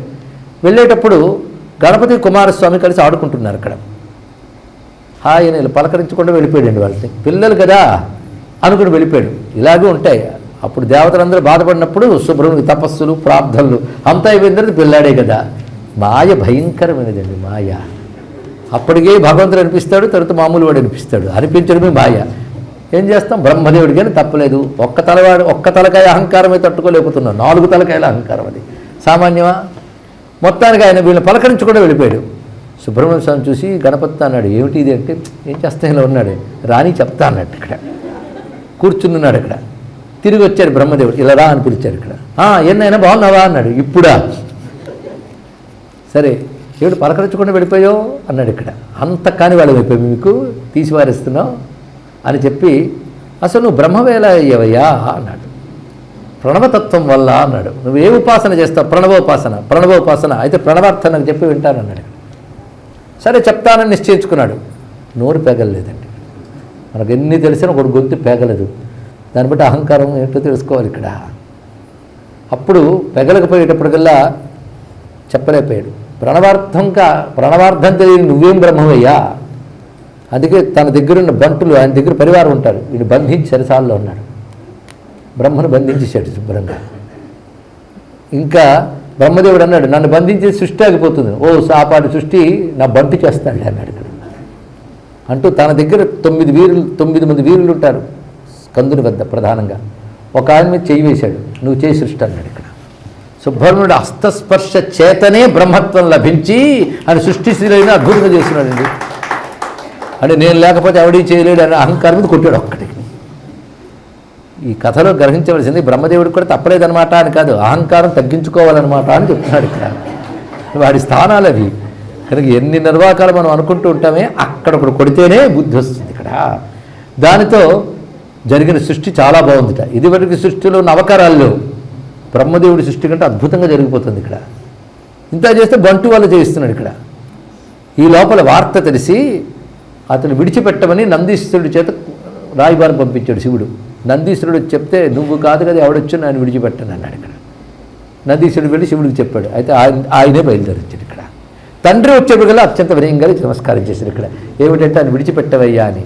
అసలు ఆయన ప్రణవార్థమే రాదు, ఆయన బ్రహ్మత్వం ఏమిటి అన్నాడు. ఇక్కడ అవన్నీ డిస్కస్ చేద్దాం, ముందు విడిచిపెట్టాడు. ఇక్కడ విడిచిపెట్టిన తర్వాత ఇప్పుడు ఏమంటావు, ఆయన ముందు అబ్బాయి అడిగిన ప్రశ్నకు సమాధానం చెప్పగలవా అంటే, తెలియనప్పుడు శరణు వేడి గురువుగా ఆశ్రయించడం మంచిది కనుక నాకు ప్రణవార్థం తెలియలేదు, నువ్వే చెప్పవయ్యా అని అడిగాడు. ఇక్కడ అంటే నన్ను గురువుగా తీసుకున్నావా?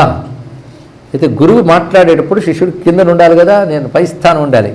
ఎక్కడ కూర్చోవాలి అంటే, శివుడు అక్కడ ఉన్నటువంటి శిలా వితర్ధిక మీద కూర్చొని, ఒక అరుగు మీద కూర్చొని తన ఒళ్ళో పెట్టుకున్నాడు. ఇక్కడ అక్కడ కూర్చుని బ్రహ్మదేవుడి కింద మఠం వేసుకుని ఉంటే అని చెవిలో చెప్పాడండి. యయేకో మునీనాం హృదబ్జాధివాస శివాంకం సమారుహ్య సత్పీఠకల్పం విరించాయ మంత్రోపదేశంచకార తనోతు శ్రియం మే. ఆయన యయేకో మునీనాం హృదబ్జాధివాస ఎలా కూర్చున్నాడు శివుడుల్లో అంటే, ఏ పరమపురుషుడు మునులు హృదయంలో మఠం వేసి కూర్చుంటాడో ఆ పరమపురుషుడు శివుని అంకంలో కూర్చుని. ఆ మాట ఎంత అందంగా అన్నారు. యయేకో మునీనా హృదబ్జాధివాస శివాంకం సమారుహ్య సత్పీఠకల్పం. దాన్ని పీఠం చేసుకుని విరించాయ మంత్రోపదేశంచకార ప్రమోదేన సోయం తనోతు శ్రియం మే అని భుజంగ ప్రయాతంలో ఆదిశంకర భగవత్పాదుల వారు ఇంత చక్కగా చూపించారు. అలాగా శివుడి అంకము పీఠముగా చేసుకుని బ్రహ్మదేవుడికి ప్రణవార్థం ఉపదేశించినటువంటి గురుగుహుడు మాకు ఆనందముగా సంపదలు విస్తరింపజేయుగాక. అలాంటి వాడు సంపదలు విస్తరింపజేయవచ్చుగా, అదే అడుగుతారండి ఆయన్ని. శ్రీయం అంటే శ్రీ, సంపదను విస్తరింపజేయుగాక అంటే సాహిశ్రీ రమృతాసత విచస్సామాని యజూగుంషి. వేదమునకు శ్రీ అని పేరు. ఆ వేదార్థమైనటువంటి పరతత్వాన్ని బోధించుగాక, దాన్ని విస్తరింపజేయుగాక అని అర్థంలో భగవత్పాదుల వారు అంత చక్కగా చెప్పారు. అది అయిపోయింది కదా, బ్రహ్మదేవుడు బుద్ధి వచ్చింది, క్షమించమన్నాడు, తిరిగి వెళ్ళి సృష్టి చేసుకున్నాడు. ఇక్కడ ఇది తరచుకుంటూ ఉంటే ఈనాడు దేవుడు ఎవరైనా కనబడతాడండి. నాయన నువ్వు చతుర్ముఖ బ్రహ్మవి, నేను షణ్ముఖ బ్రహ్మని అన్నాడు. ఇక్కడ అందుకే నీ వంటి దైవమును షడానన నేనెందుకనరా, భావించి చూడతరముగా అని బ్రహ్మపురి నిలయ గిరిజాతనయ, సరిబాలురతో కైలాసగిరిని శుభాకృతితో ఆడగను, వెరపులేక ప్రణవార్థము తానను విధిని కోపగించి, సరగుణ నవవీరులందొక కింకరుని గని ముమ్మారు సెలవిచ్చి. తన షడక్షరీ మంత్రాన్ని 3 మార్లు ఉపదేశించడం చేత కింకరుల్లో ఒకడు సృష్టిశక్తిని పొందాడు. సురలు మురపురారులు విని మెచ్చగ వరుసగాను సృష్టిశక్తి నొసగిన నీ వంటి దైవమును షడానన నేనెందుకానరా అంటారు త్యాగరాజస్వామి వారు. ఈ ఘట్టానంతటిని ఒక చరణంలో పెట్టారండి ఆయన. అలా సుబ్రహ్మణ్యం గురుస్థానాన్ని మనం వింటున్నాం. అది అయిన తర్వాత ఎందుకు ఏం చెప్పేవేంటి బ్రహ్మదేవుడికి అన్నాడు. చెవులు చెప్పింది బడి చెప్తారా అన్నాడు ఇక్కడ. ఎందుకంటే గురుగారు ఉపదేశించండి, ఏం చెప్పారంటే ఉత్సాహపడి చెప్పకూడదు. ఉపదేశం అంటేనే రహస్యం, మంత్రం అంటే రహస్యము అని అర్థం. ఇక్కడ రహస్యముగా జపించేది రహస్య స్వరూపము అంతే. ఎంత రహస్యమైతే మంత్రానికి అంత శక్తి. అందుకే బయటకు చదివే దానికంటే ఉపాంశము మంచిది, ఉపాంశము కంటే మానసముకు మంచిది అని చెప్పారు. ఏంటంటే ఎంత రహస్యమైతే మంత్రానికి అంత శక్తి. మంత్రం అంటేనే రహస్యం. అది మనన వస్తువే తప్ప పఠన వస్తువు కాదు కదా. మననాత్ అన్నారే తప్ప పఠనాత్ అనలేదుగా. అని మననీయమైనటువంటిది. గురువు చెవిలో చెప్పాడు, రహస్యం అది. నువ్వు అడిగితే చెప్పేస్తారా అన్నాడు ఇక్కడ. అయితే నేను శిష్యుడితే చెప్తావా అంటే అలాగైతే చెప్తానన్నాడు ఇక్కడ. ఎత్తుకున్నట్టండి కుమారస్వామిని ఎత్తుకుని అడిగట్టు ఇక్కడ అని అడిగితే, అయితే ఉపదేశించంటే ఇక్కడ ఉన్న సుబ్రహ్మణ్యం ఇటు తిరిగి కుడివైపు వచ్చి కుడి చెవిలో చెప్పాడు శివుడికి. ప్రణవ రహస్యాన్ని బోధించాడయ్యా అన్నారు ఇక్కడ. యో వై స్కంద పృష్ఠ శంభో సత్యం జ్ఞానం బ్రహ్మాద్వైతం ఓంకారార్థం ప్రాహస్మేత్థం సుబ్రహ్మణ్యోం సుబ్రహ్మణ్యోం. ఏ స్కందుడు శివుని చేత అడుగబడి ఆయనకు ఓంకారార్థాన్ని చెప్పాడు, ఆ సుబ్రహ్మణ్యుడికి నమస్కారం. సుబ్రహ్మణ్యోం అంటాం మనం ఇక్కడ. సుబ్రహ్మణ్య ఓం. ఓంకార యొక్క పూర్ణత్వం 6వ భూమికలోకి వెళ్ళిపోయింది. కనుక ఇది దివ్యమైనటువంటి గురుతత్వం చెప్తున్నది. శివునికి గురువైన వాడు. ఈ విషయాన్ని చెప్తూ పరమాచార్యుల వారు ఒక మాట అన్నారు. చంద్రశేఖర నరసింహ వారు ఋగ్వేదంలో ఒక మంత్రాన్ని ఉటంకించారు. పుత్రుడికి నమస్కరిస్తున్న తండ్రి అని శివుడికి చెప్పారు ఇక్కడ. ఏ సమయంలో అంటే ఇది గురువు అయిపోయాడు. పుత్రాదిచ్చేత్ పరాజయం అండి. దీనికి సంబంధించి పురాణ కథ ఉన్నది. ఒకప్పుడు భృగు మహర్షి పెద్ద తపస్సు చేస్తాడు. భృగు మహర్షి అనగానే మళ్ళీ కాలెత్తి విష్ణు హృదయం మీద తన్నాడు ఆ భృగువే కాదు, భృగువులు ఎందరో ఉంటారు. కశ్యప, భృగు, విశ్వామిత్ర ఇత్యాదులన్నీ ఒక ఋషి పేర్లే అనడానికి లేదు. తద్గోత్ర సంభవులైన వాళ్ళకు కూడా వర్తిస్తుంటాయి. ఏ భృగువా అని మళ్ళీ వెతకద్దు. ఆ భృగుని తీసుకుని ఈ భృగు కలపకండి. ప్రతిదానికి చాలా తేడాలు ఉంటాయి. ఉదాహరణకి లక్ష్మీ జనకుడైన భృగు ప్రజాపతి వేరు, భృగు మహర్షి వేరు. ఇవన్నీ తెలియక కన్ఫ్యూజన్ అయిపోతూ ఉంటారు. సరే, ఇప్పుడు కూడా ఈ విధంగా ఈ భృగు ఒక తపస్సు చేశాడు. ఇతను ఏంటంటే కైవల్యాన్ని శరీరంతో సహా ప్రవేశింపజేయాలి అనుకున్నాడు. అది అసాధ్యం. అది దానికి తపస్సుకు కూర్చున్నాడు ఆయన. నా తపస్సుకు ఎవరు భంగం కలిగిస్తారో వాళ్ళకున్న జ్ఞానం పోవుగాక అని కండిషన్ పెట్టి తపస్సు చేశాడు ఇక్కడ. ఎవడండి ముందుకెళ్తాడా కండిషన్ పెట్టుకుంటే? ఆఖరి వరం ఇస్తానని వెళ్ళినా తపస్సుకు భంగమేగా. అప్పుడు ఇచ్చిన వాడి జ్ఞానం పోతుంది. ఇలాంటి సమయంలో ఎవరు చేయగలయ్యా అంటే అందరూ శివుడిని ప్రార్థించారు. ప్రమాదాలు వస్తే ఆయన దగ్గరికి వెళ్తారు. విషయం వచ్చినా ఆయన దగ్గరికి వెళ్ళారుగా. పరమేశ్వరుడు వచ్చి భృగు మహర్షికి నాయనా అన్నాడు. వెంటనే నీకేం కావాలి? కైవల్యం కావాలి. బ్రహ్మజ్ఞానం లేనిది రాదు, అది నువ్వు సాధన చేయని చెప్తూ ఉపదేశిస్తూ ఆయన చేయగానే నన్ను క్షమించు, నా తపస్సు నీ వల్ల భంగమైంది కలిగి నీకున్న బ్రహ్మజ్ఞానం పోయింది అన్నాడు. ఇది శివునికి. ఆ దోషం నేను పెట్టిన షరతు వల్ల ఏర్పడింది కనుక నన్ను క్షమించు అన్నాడు. సరేలే, అది నేను చూసుకుంటాను, మా అబ్బాయి ద్వారా జ్ఞానం పొందుతాను, పోయిన బ్రహ్మజ్ఞానం తిరిగి వస్తున్నాను. అది ఈ కథకు మూలము అని చెప్తారు. అంటే శివుడికి బ్రహ్మజ్ఞానం లేక సుబ్రహ్మణ్యుడు బ్రహ్మజ్ఞానం ఇచ్చాడా? కథ నమ్మిన వారికి బాధ లేదు. కానీ కథ పక్కన పెట్టి తన పుత్రుడు చెప్పేది తాను గ్రహించినప్పుడు కూడా శిష్యస్థానంలో తాను ఉన్నాడు. అది తెలుసుకోవాల్సింది ఇక్కడ. ప్రణవ ఆయనే, తన తత్వం తానే విన్నాడు. కనుకనే శివునికి కూడా గురువు అయ్యాడు. అందుకే తండ్రికి కూడా గురువైన తనయుడు సుబ్రహ్మణ్య స్వామి కనుక ఆయన మించిన గురుతత్వం ఏముంటుంది? అందుకే జగద్గురవే నమః అనే నామం దగ్గర ఈ గురుతత్వం అంతా చెప్పబడుతుందండి. అటువంటి గుహస్వరూపానికి మనం నమస్కరించుకోవాలి. గురువు చెప్పే స్వరూపం గుహస్వరూపం. గుహుడే తాను గురుడే తాను, ఇంకేమున్నది ఇక్కడ. కానీ గురుగుహ కథకి ఇంత అందమైనటువంటి వృత్తాంతాన్ని ప్రమాణంతో సహా మనకు చూపిస్తున్నారు. దానికి 2 ప్రమాణాలు ఇప్పుడే మనం, ఒకటి స్కంద వేదపాద స్తవంలోది, ఇంకోటి భుజంగ ప్రయాతంలోది మనం గ్రహించాం ఇక్కడ. అందుకే యో వై స్కంద పృష్ఠశంభోహ సత్యం జ్ఞానం బ్రహ్మాద్వైతం ఓంకారార్థం ప్రాహస్మేత్తం సుబ్రహ్మణ్యోం సుబ్రహ్మణ్యోం అని చెప్పడంలో ఇంత విశేషమైనది. పైగా 6వది అంటే తురియాతీత తత్వం, సామాన్యమైనది కాదు. అటువంటి ఆ భూమికి చెందినటువంటి పరతత్వాన్ని బోధించాడు సుబ్రహ్మణ్యుడు అని అర్థం. ఇది శివుడు చేసిన ఒక ముచ్చట తప్ప శివుడు తగ్గిపోయాడని మళ్ళీ అనుకోవద్దు.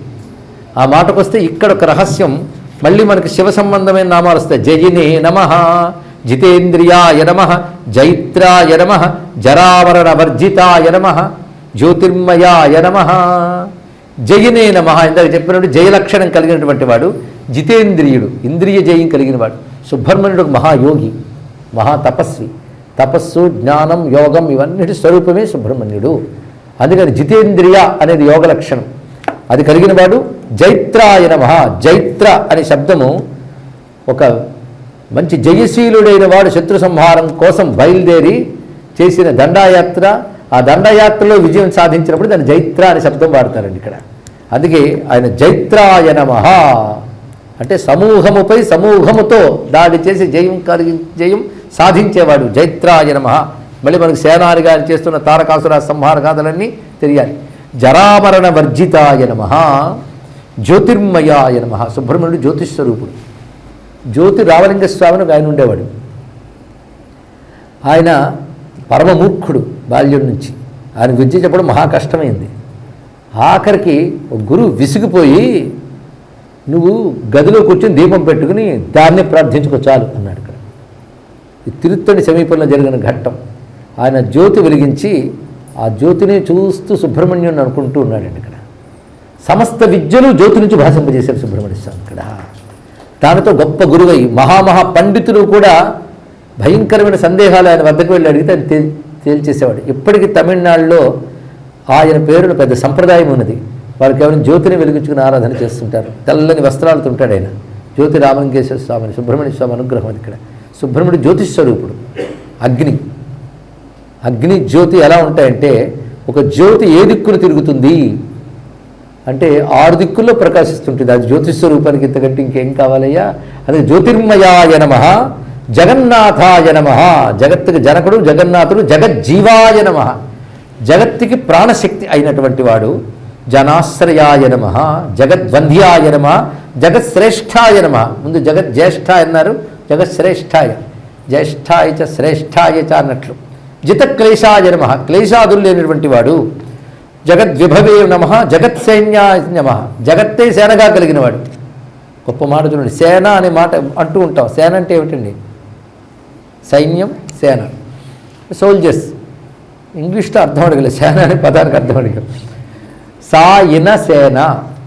ఇన అంటే ప్రభువు, సేన అంటే ప్రభువు కలవారు అని అర్థం. ఇక్కడ అంటే ఇంతమంది గుంపుగా వెళ్తున్నారంటే నడిపేవాడు కూడా ఉన్నాడు, స్ఫురింపు చేస్తున్నారు వీళ్ళందరూ. ఆవులన్నీ వస్తున్నాయంటే వెనకాల గోపాలకుడు ఉన్న అర్థం, లేకపోతే ఆవులు అలా కలిసిలో. ఆవులు కలిసి గుంపుగా వస్తున్నాయంటే మన గోపాలకుడు అర్థం. 10 మంది కలిసి సమూహంగా యుద్ధానికి వస్తున్నారంటే వారికి ఒక రాజు ఉన్నాడు, ప్రభువు ఉన్నాడు. అదే సేన అంటే ప్రభువు కలవారు అని అర్థం. ఇక్కడ జగత్సేన, జగత్తే సేన అయిపోయింది. అంటే జగత్తులో అందరికీ కూడా ఆయన ప్రభువు ఉన్నాడు. కానీ జగత్తులో ప్రతిదీ కూడా మమ్మల్ని నడిపేవాడు ఒకడున్నాడు అని చెప్తూ ఉంటుంది. అందుకే విశ్వం ఎందుకున్నదయ్యా అంటే విశ్వేశ్వరుని చూపించడానికి ఉన్నదయ్యా అన్నాడు. ఇక్కడ ఆయన వల్ల ఇదంతా నడుస్తుంది. కానీ జగత్సేన అనే వాటికి ఇంత చక్కని అర్థం చెప్తే, జగత్సైన్యాయ నమః, జగత్సేవ్యాయ నమః. తర్వాత మాట జగత్కర్త్రే నమః, జగత్ సాక్షిణే నమః, జగత్ప్రియాయ నమః. ఇదంతా ముందు చెప్పిన జగత్తుకి సంబంధం పెట్టుకుంటే, జగత్తుకి ప్రియమైనవాడు, జగత్తుకి హితమైనవాడు, జగత్తుని సాక్షిగా గమనించేవాడు. జంభారి వంద్యాయ నమః. జంభారి అంటే ఇంద్రుడు, జంభాసురుడైన రాక్షసుని సంహరించిన వాడు కనుక జంభారి వంద్యాయ, ఇంద్రవందితుడు అని అర్థం. ఇంద్రవందితుడు అంటే ఇంద్రుడినే కాపాడాడు, ఇంద్రుడే ఆయన ఆరాధించాడు. అందుకే దేవాది దేవనుత దేవగణాధినాథ దేవేంద్రవంద్య మృదు పంకజ మంజుపాద. దేవేంద్రవంద్య మృదు పంకజ మంజుపాద. దేవాది దేవనుత దేవతలు అంటే ఇంద్రాదులైతే, దేవాది దేవులు అంటే బ్రహ్మ విష్ణు రుద్రుడు, వీళ్ళందరి చేత నమస్కరింపబడేవాడు. దేవగణములకు అధినాథుడు, దేవేంద్ర వంజ మృదు పంకజ మంజుపాద, దేవర్షి నారద మునీంద్ర సుగీత కీర్తే వల్లీసనాథ మమదేహి కరావలంబం అంటున్నాం కదా. అదే జంభారి వంజాయ నమః.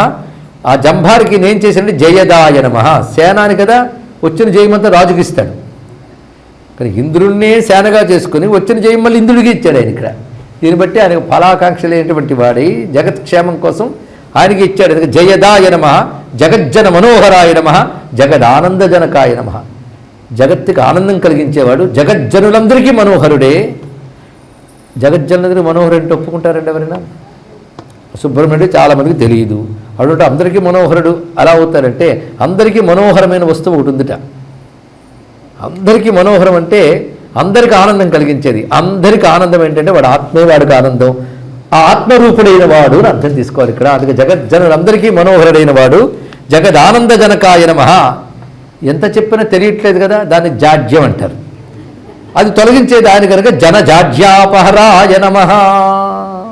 ఇలా తత్వస్ఫురణ నామాలు చేస్తూ ఆయన రూపాన్ని గుర్తు చేస్తాడు. జపా కుసుమ సంకాసాయ నమః. ఎర్రని పువ్వు జపాకుసుమ, మంకెని పువ్వు ఇత్యాదులు వాటిలా ప్రకాశించేవాడు. జనలోచన శోభనాయ నమః. చూసేవారి కంటికి శుభం చేకూర్చేవాడు. జనీశ్వరాయ నమః. సర్వజనులకు ఈశ్వరుడు. జనులంటే మానవులను కాదు అర్థం. జనిధర్మం కలవారందరూ జనులే. పుట్టుట అనేది ఎవరికి ఉన్నదో వారందరూ జనులే. జన్మ కలిగిన వారు జనులు. వాళ్ళందరికీ కూడాను ఆయన ఈశ్వరుడే. జితక్రోధాయ నమః. క్రోధాది వికారములు లేనివాడి జన జన్మ నిబర్హణాయ నమః. జనుల యొక్క జన్మల్ని తొలగించేవాడు. అంటే జన అంటే దీనికి ముందు మాట పెట్టుకోండి అయ్యా అన్నాడు వ్యాఖ్యాత. భక్త జన జన్మ నిబర్హణాయ నమః. అందరి జన్మలు తీసేస్తాడా? భక్తులైన వారి యొక్క జన్మల్ని తొలగించేవాడు అంటే పుట్టుక లేకుండా చెయ్యువాడు. జంతు తాపఘ్నాయ నమః, జాడ్యాపహారకాయ నమః, జిత సంగాయ నమః, జిత మాయాయ నమః, జిత దైత్య మహావ్రజాయ నమః. వ్రజం అంటే సమూహం. రాక్షస సమూహాన్ని సులభంగా జయించినటువంటి వాడు. జంతు తాపఘ్నాయ నమః. జన్మించిన వాడి తాపాన్ని పోగొట్టేవాడు. జంఝానిల మహావేగాయ నమః. మహావేగంతో ప్రకాశించేవాడు. ఝకారంతో నామాలు. ఝటితాశేష పాతకాయ నమః, ఝర్ఝరీకృత దైత్యాయ నమః, ఝల్లరీ వాద్య సుప్రియాయ నమః. ఝకారంతో చెప్తున్నాడు. జంఝానిల మహావేగం. ఎందుకంటే సైన్యానికి ఉండవలసింది ఒక వేగం. ఆ వేగం ఎలాంటిది అంటే శత్రువు తిరిగి తేరుకునే లోపల కొట్టగలిగే వేగం చూపించాలంటే. శత్రువుపై దాడి అలాగే చేయాలి, యుద్ధం అలాగే చేయాలి. వాడి తర్వాత వ్యూహం వేయడానికి కూడా అవకాశం లేనంత వేగం చూపించాలి. ఆ వేగం ఎంత వేగం అంటే ప్రళయకాల వాయువంత వేగం. అంత వేగం చూపిస్తున్నాడు. జంఝానిల మహావేగాయ నమః. నిజానికి అంత వేగం కలిగింది ఏంటంటే కాలం. కాలంకి అంత వేగం ఉందిట. అంతే కదా, ఎవరు వాచ్యలు చూసుకోక్కర్లేదు. కాలానికి అంత వేగం ఉన్నదండి. అది కాలస్వరూప అని దీని అర్థాన్ని చెప్పారు ఇక్కడ. ఝటిత అశేష పాతకాయ నమః. సర్వపాపనాశకుడు. ఝర్ఝరీకృత దైత్యాయ నమః. ఝర్ఝరీకృత వినడానికి బాగుంది కదా, అంటే పిండి చేసేవాడు అని అర్థం ఇక్కడ. దైత్యులందరినీ పిండి పీచం చేసేవాడు. ఝల్లరీ వాద్య ప్రియాయ నమః. డోలు వంటి ఒకానొక వాద్య విశేషం అది. ఈ వాద్యనామాలు చాలా వస్తాయి, తర్వాత చూద్దాం. జ్ఞానమూర్తయే నమః, జ్ఞానగమ్యాయ నమః, జ్ఞానినే నమః, జ్ఞాననిధే నమః. 4 నామాల్లో ఆయన యొక్క జ్ఞానత్వం అంతా ఆవిష్కరింపబడుతున్నది. టంకార నృత్య విభవాయ నమః, టంకవజ్రధ్వయాంకితాయ నమః, టంకితాఖిల లోకాయ నమః, టంకితయేన స్తమోరవయే నమః. టంతో వచ్చిందండి. టంతో ఎక్కువ శబ్దాల్లో టంకారం ఒకటి. ధనుష్టంకారం. టంకారం అనక ధనుష్టంకారం అన్న చాలు ఇక్కడ. అయితే టంకార నృత్య విభవాయ నమః అని. ఇంకా టంకారం ఒక ధ్వని విశేషం. అలాంటి ధ్వనితో కూడి నృత్యం చేయువాడు అని అర్థం.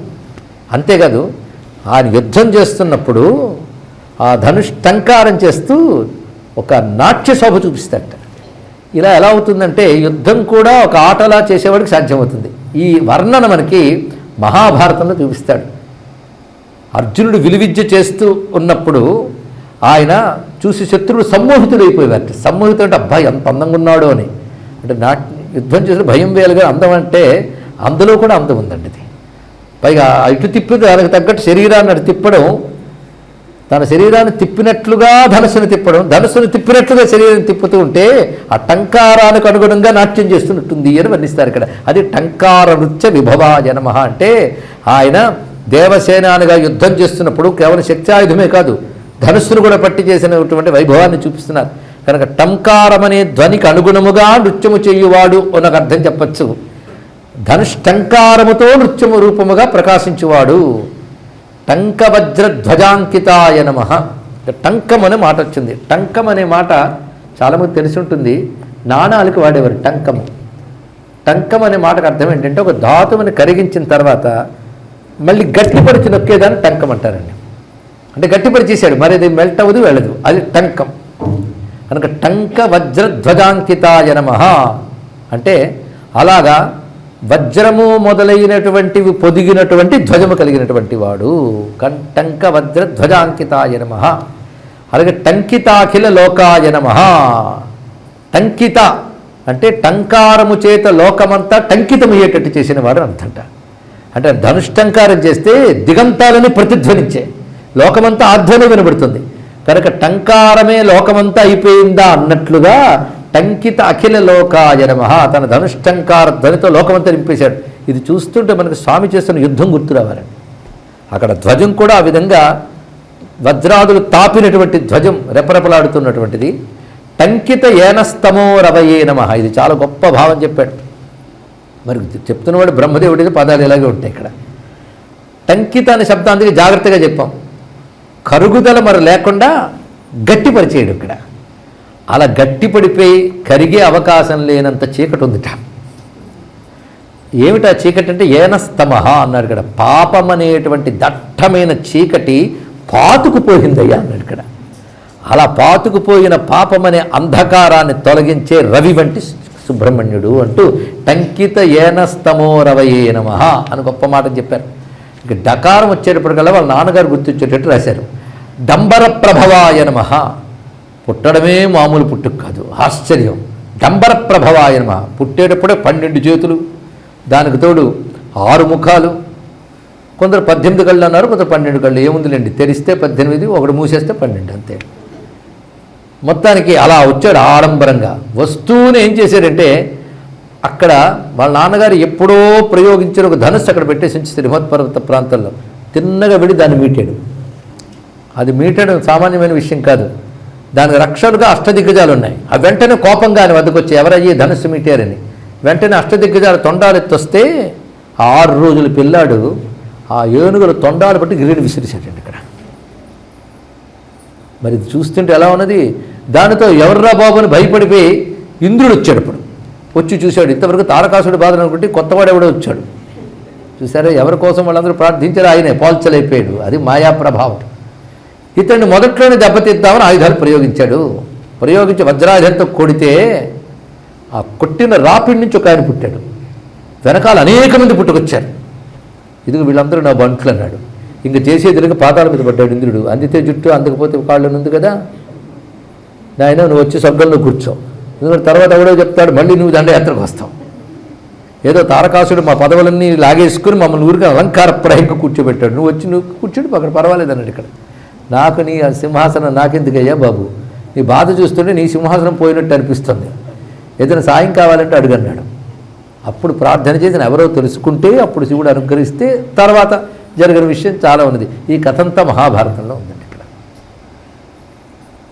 పుట్టుటతోడనే మురుక భూరి బలంబున నమ్మగిద్రబుల్ మెట్టగా మహేషు కార్ముకము మీటగా దిక్కరుళుం కలంగుచున్నట్టిటు నాడి రాగగని ఔర భలీయని వాటి తుండముల్ పట్టి మహోగ్ర రోషమున వారగ వైచిన జూచి దేవతల్ కట్టలకున్ త్వదీయ సముఖంబున యుద్ధము చేయవచ్చినన్ బిట్టుగా నీ ముఖంబునను భీతిని గొల్పెడివన్నిగాంచి తారట్టె హతాసులై వరచి ఆ బలవేరికి దల్పనాతడన్ ఎట్టెటు అంచు వజ్రమున నేసిన నీ భుజ ఘట్టనంబునన్ పుట్టె విశాకుడా వెనుక పుట్టిరి 100,000 వారలన్ గుట్టుగా నేలు కుమ్మనుచు కూరిమి నీ భుజజాత నిల్ప నీ చుట్టును దేవ బృందములు చుట్టును తింపగా దేవసేనయున్ పట్టను నీ కరంబుతగ పద్మ నివాసిని నిన్ను చేరగా పట్టము గట్టె దేవతలు పాలన చేయక స్వస్వ సైన్యమున్ కొట్టెద ఘోర శత్రుని ఘోర రణంబున తారకాసురుని గిట్టగ చేసినట్టి ఘన కీర్తిని బుద్ధిని యుంచి వేడినా ముట్టుని దోష బృందములు మోహమమించుని చేరునేరుపులు పట్టగ పాప పుంజములు పాల్పడి వీడున పాడ వీడు నా పట్టుదలన్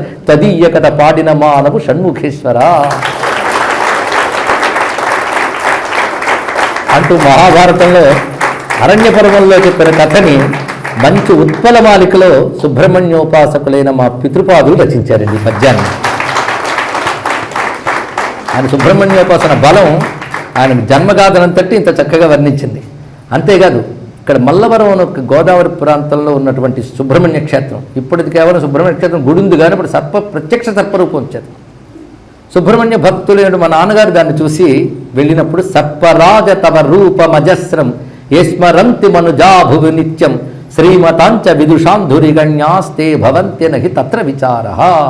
అలాంటి మహానుభావుని అనుగ్రహం వల్లనే ఈ మాటలు చెప్పుకోగలుగుతున్నాం మనం. మొత్తానికి ఎలా పుట్టి ఎంత ఆడంబరం చేసేవయ్యా, అందుకే డంబర ప్రభవాయ నమః, అంత సందడిగా విజృంభణతో కలిగిన వాడువు. డంభాయ నమః, డంభము, డంభం అనే మాట కూడా మనం వాడుతున్నది.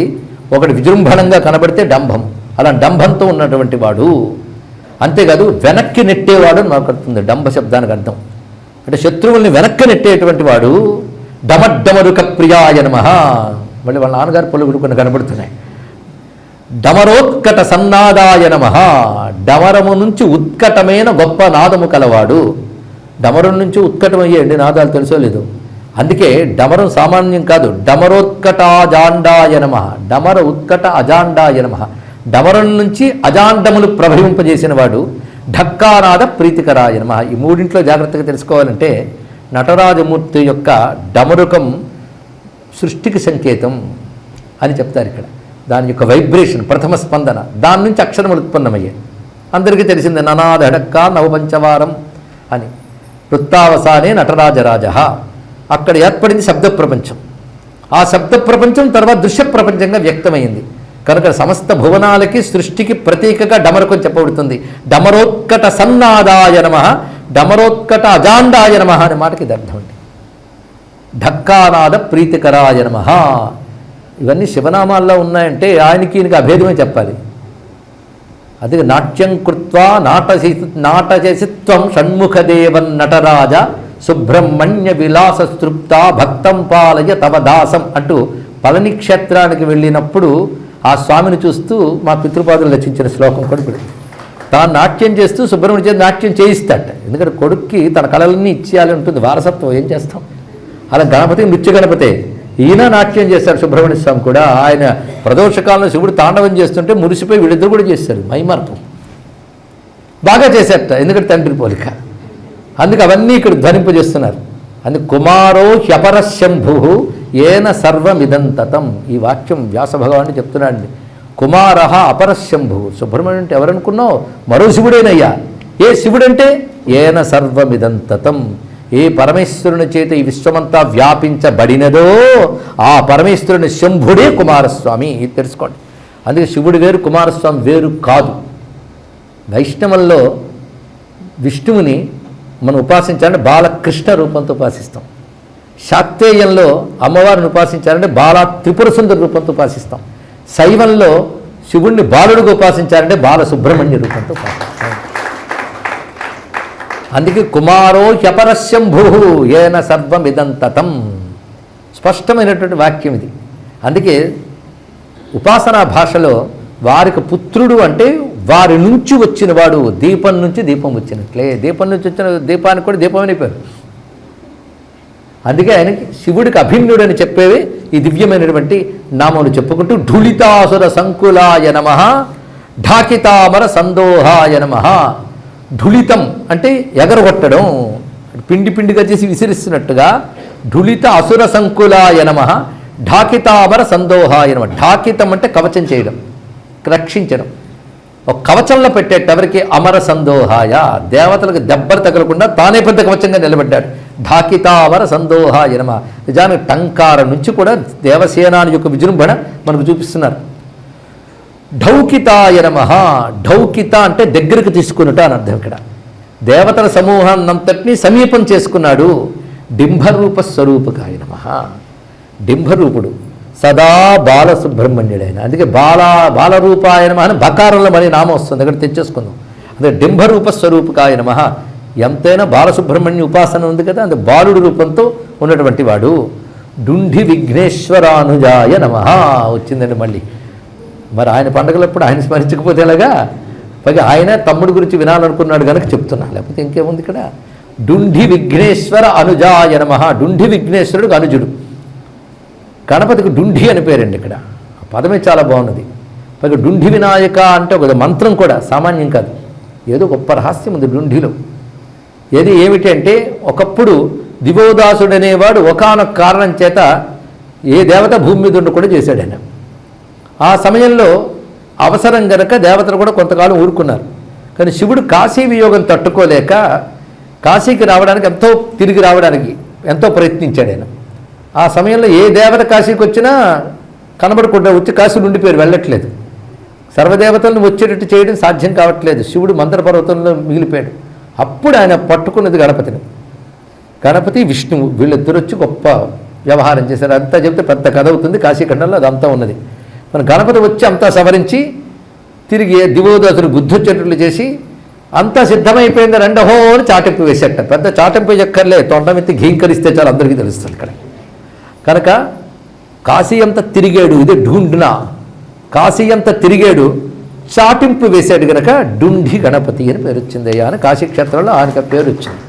అంతేకాదు, చాటింపు వేయట సంచరించుట అంటే సర్వవ్యాపకుడై ప్రణవరూప ఘోష చేసిన వాడెవడో, తొండమెత్తి ప్రణవ ఘీంకారం చేసిన వాడెవడో అతడు డుంటి. అటువంటి డుంటి విఘ్నేశ్వరుడు తమ్ముడు గారు. అందుకే పైన ఢకారవులన్నీ కూడా అన్నగారి లక్షణాలు కొన్ని ఉన్నాయి అందులో.